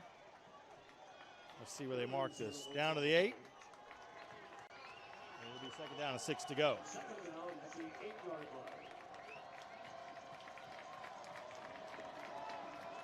Arsenault takes the snap, pulls it out of the running back's belly. He's trying to find somebody in the end zone. Now you got to get to him on the run. Argos will stretch him out. They can't get him. He dives for the end zone. He's going to get the 1st down, but he's going to go out of bounds inside the 2. Nobody out there to keep him in the pocket. No containment on the left side of the West Alabama offense. And so now you give West Al a crack from the 1, 1st down and goal to go. Argos will run some other players in and out. Looks so promising. That penalty, you cannot have penalties. Timeout. Noble's wanted the timeout. He gets one. Flag was coming. I think the Argos had too many men on the field. Coach Lucas Mello was flying down the sideline to try to get that called. I mean, hey, they may be at the 1-yard line, but you're going to try to stop this no matter what. So we'll keep it here during the timeout. You can hear the cheerleaders with a little "Let's Go Argos." Great camera work down there. You can see Arsenault was diving for that pylon, trying to get into the end zone there, trying to put his team, get his team back even with this one. So we'll go back to it. 1 yard away from potentially cutting this to a 1-point game and tying it up with a PAT.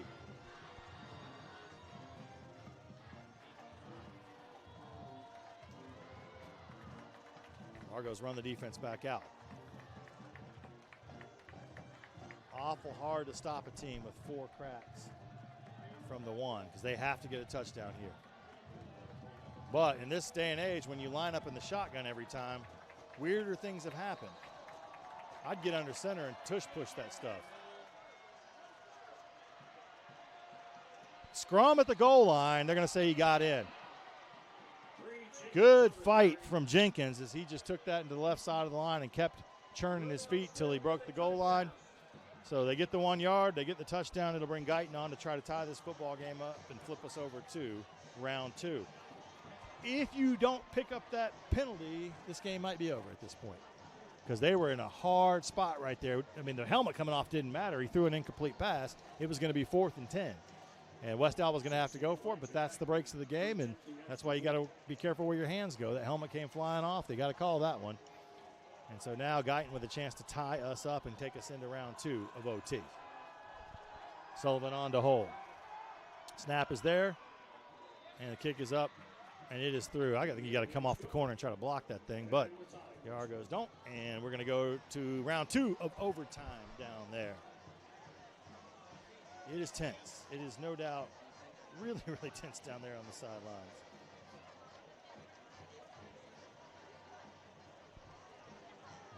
Coach Noble's out there.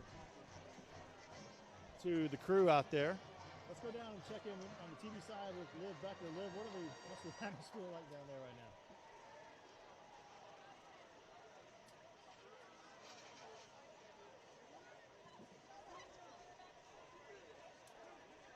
We'll try Liv in a second again.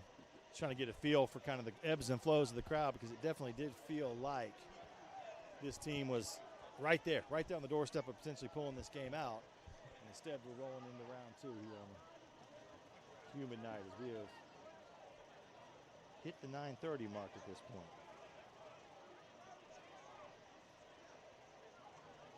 Got to be in control of yourself. You can't allow yourself to get hit with that penalty.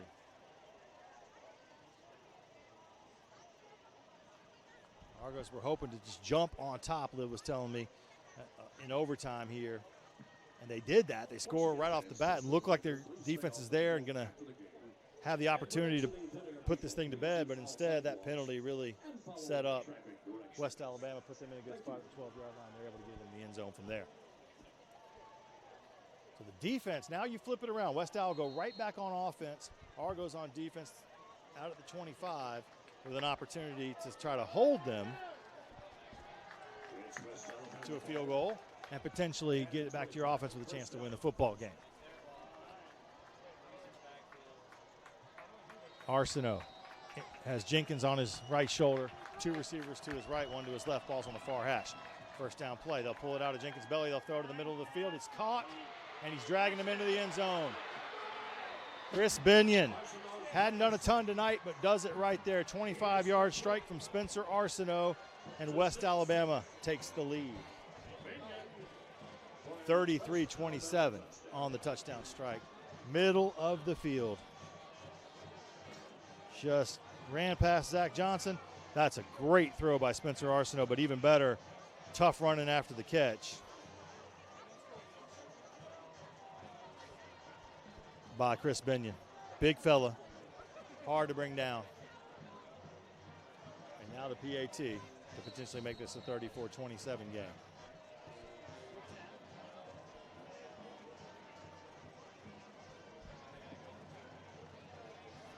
They're going to go for 2 as is right now in round number 2. Why not, right? Line up here and try to put it away. But if you don't get it and the Argos score a touchdown, Arsenault sprinting for the goal line. He gets there. What a slick play by Spencer Arsenault. He slid that ball into his left hand as he was going out of bounds, got it right across the goal line. The Argos couldn't keep him in check. They put 2 on the board. Gutsy call by Brett Gilliland, but you like the momentum your offense has, and you make it 35-27. So now the Argos have to score a touchdown and put up a 2-point conversion. And Arsenault just, moved the ball into that left hand, stuck it out right there, and got it in the end zone, no doubt about it. They convert the 2. Now it's up to the West Alabama defense to try to stop this Argo offense.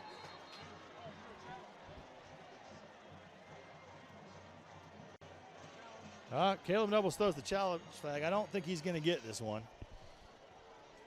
We saw the replay just a second ago. It's pretty clear Arsenault. I don't think you'd be able to see where his foot was exactly, but I think he was still in bounds when he did move the football over. I think this is one. I mean, why not, though? Throw the flag. And we'll see what happens from there. Yeah, we got a clean look at it. You can kind of see Arsenault here. We'll see the replay again. Rolls out, and they're just not able to get anybody outside of him to force him back in, but he takes the ball from his right hand to his left hand right at the end of the play and does a really nice job of sliding it in there and get all the ball has to do is break the goal line. I think he got it. We do have a couple different angles. We don't have anything right on the sideline, but you can kind of see here. Yeah, he even knocked the pylon over. Unless his feet were out of bounds, and I don't know that they can. If they called it a good conversion on the field, I don't know how they could turn around and change that now.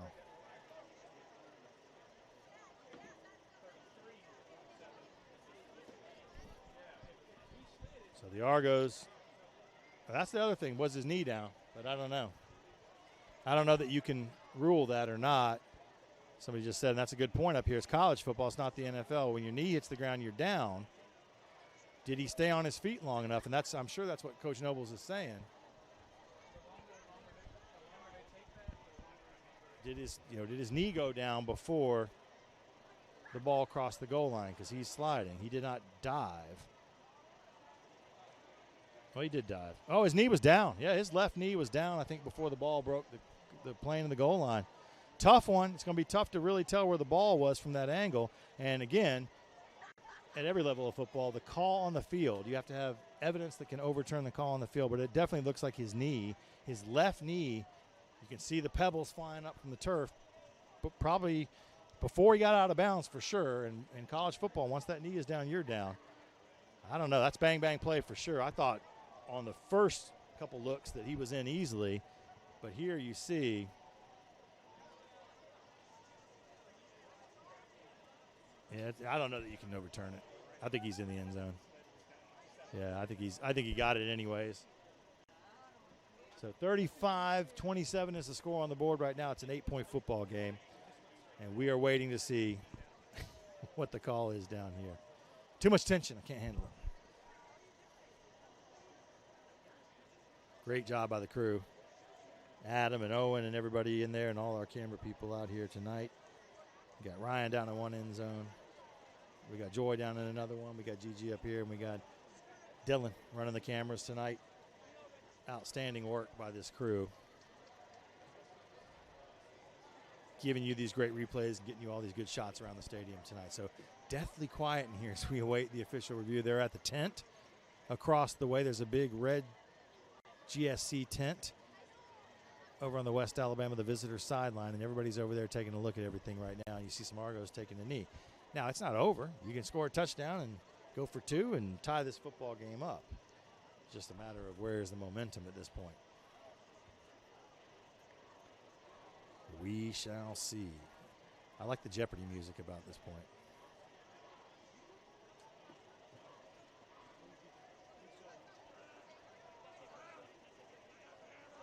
We'll see some more replays here, but on the radio side, just bear with us. We're stuck. We're just having to wait and see what the call is coming our way, and they have not yet come out of the booth yet. They have all these replays that you're seeing on the TV side too, and you can slow it down, and you can see. I think Arsenault just barely kept himself alive, and the thing is, we do not have the ability to see. His knee's down there. I don't know. Just for entertainment purposes, you could call this either way. Here comes the crew. We're going to have a call here. Will Breland immediately on the replay said no. But we're waiting to see what the field stands. If you would have asked me to bet on that, I would have bet all my money on it. Really on the field would stand. And it may be a good call. It's really almost impossible from those replays to tell. And honestly, I don't blame the officials for this. If you call it on the field, it would have to be something incontrovertible, as they say, to overturn it. And there was nothing in that replay. Was his knee down before the ball crossed the plane? It's entirely possible. On the field was a good conversion try. And unlike the NFL games, we do not have 12 different camera angles in here. We got 4, which is, 2 more than some other games I've watched recently.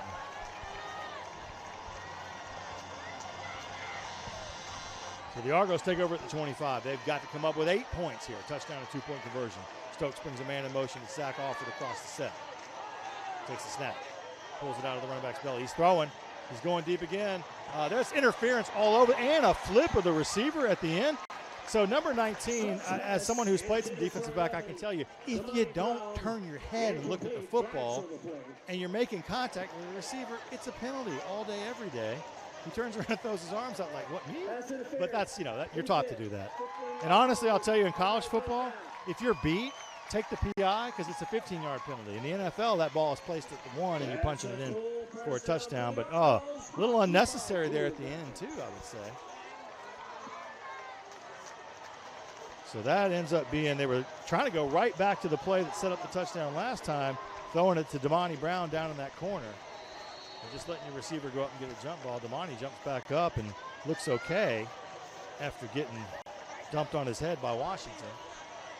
Washington got a little handsy there. And like at a prom. Oh, this one right here goes nowhere. Woods gets stacked up immediately, and they'll probably give him back to the line. Maybe, we'll hope. You got a fresh set of downs at the 10. 15-yard penalty. Back to the 12. Second down and goal.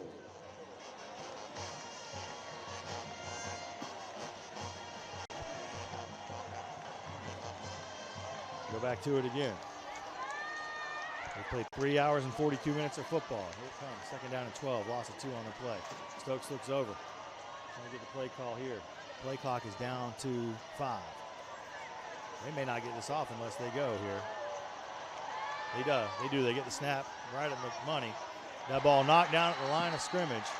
One of those big boys got his hands up. His offensive lineman, you got to engage and keep those hands down, but that's going to set up 3rd and 12.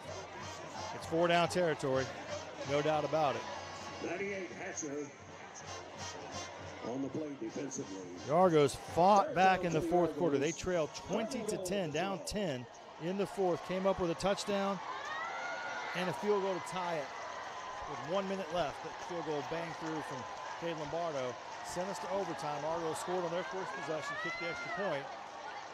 Gave up a massive penalty that allowed West Al to get a touchdown and tie it. Then they just scored on their first play and ended up with a touchdown. Oh, receiver was pushed, and there's no flag. Corey Scott definitely had a hand in his back as Stokes just kind of floated it to some open space and was trying to let Scott run onto it. 4th and 12 now. It's 4th down and goal.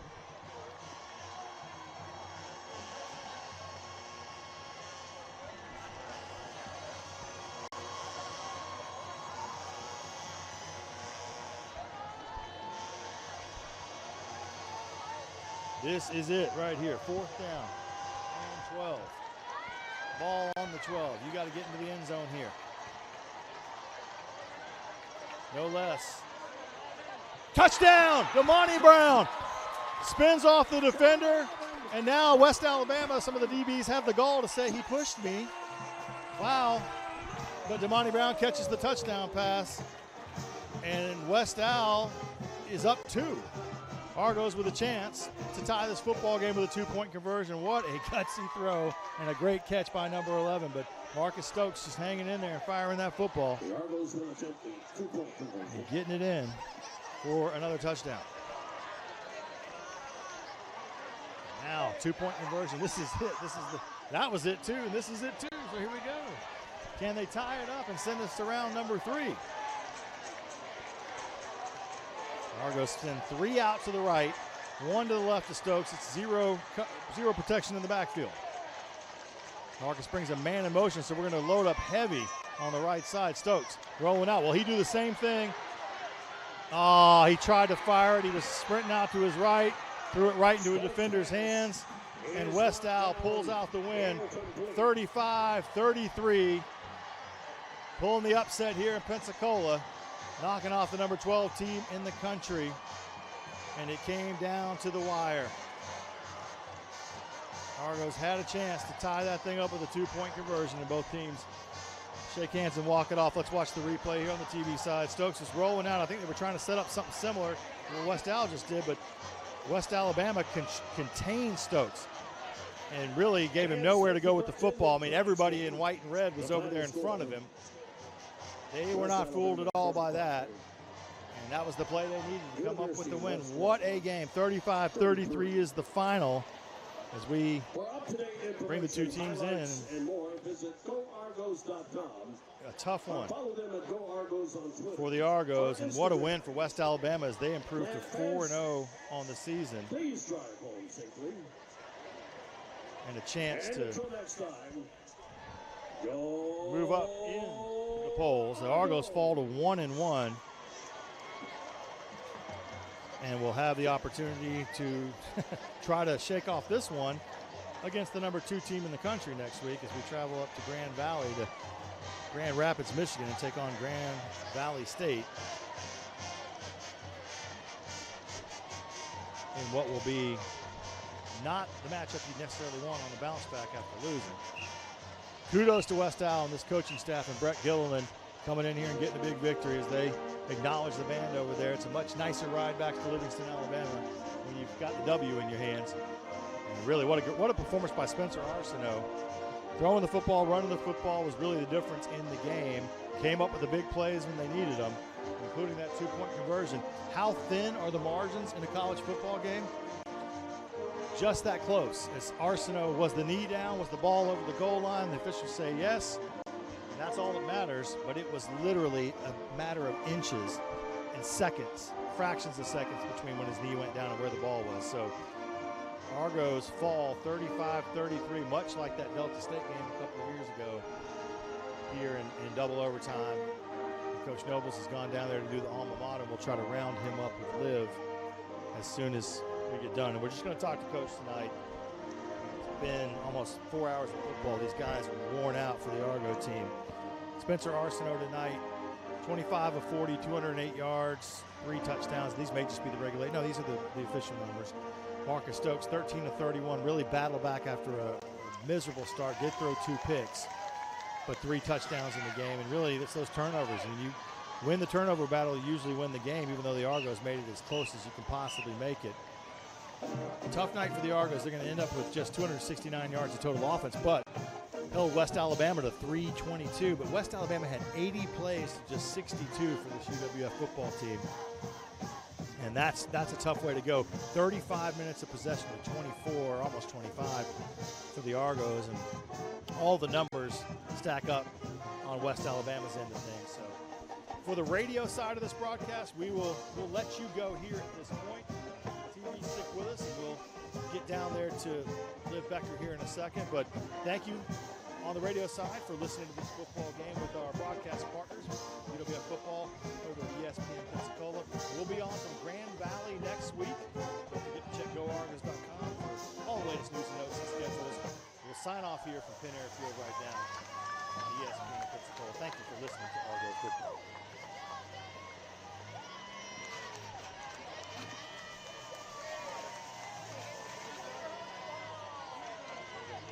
We're going to go to Liv down here in a second. Let me go ahead and dial in with her on the TV side and get Liv to pull Coach over here. A tough evening, but we'll give Liv a second and Coach to walk over there and get them sound in the end zone. Liv? Hey, Coach. Tough loss tonight. How hard does that sting? Oh, it stings. It's a tough one. We put in a lot of prep for this one, and I thought our guys played phenomenally well in the second half and did what they're supposed to give themselves a chance. And I think our guys got a lot of heart, and I'm excited about the team. And we guys got some things to clean up on all 3 facets of the game. But it stings. It does. I'm not gonna lie. What are you gonna prepare for next week? Yeah, I mean, just playing our best, right, and doing it for 4 quarters. I mean, we played great towards the end, but we didn't play great at the start. We got to play great for 60 minutes. That starts from 0 on the clock to start the game all the way to the last second. Thank you, Coach. Thank you, Joe. Thank you, Liv. We appreciate it, Coach. It does sting, and as Coach said, it's a tough one. And there's the final statistics there: 322 to 269 total yards. Probably those 2 turnovers. Definitely the one first interception that Marcus threw that led to the touchdown. Maybe the difference in the football game. The Argos maybe win this one in regulation. If not for that, and the Argos had that chance late in the football game, got down inside the 20, maybe a touchdown to win it, but instead kicked the extra field goal by Cade Lombardo, who was wonderful tonight as well, and have the opportunity to take this thing to overtime. Will Breland, 11 tackles in the game. I'm going to give my friend the player of the game honors. Will was all over the field tonight, doing what he does best from that middle linebacker position, and we're going to need him next week. We're going to need this team to kind of move forward from this next week. So we're going to sign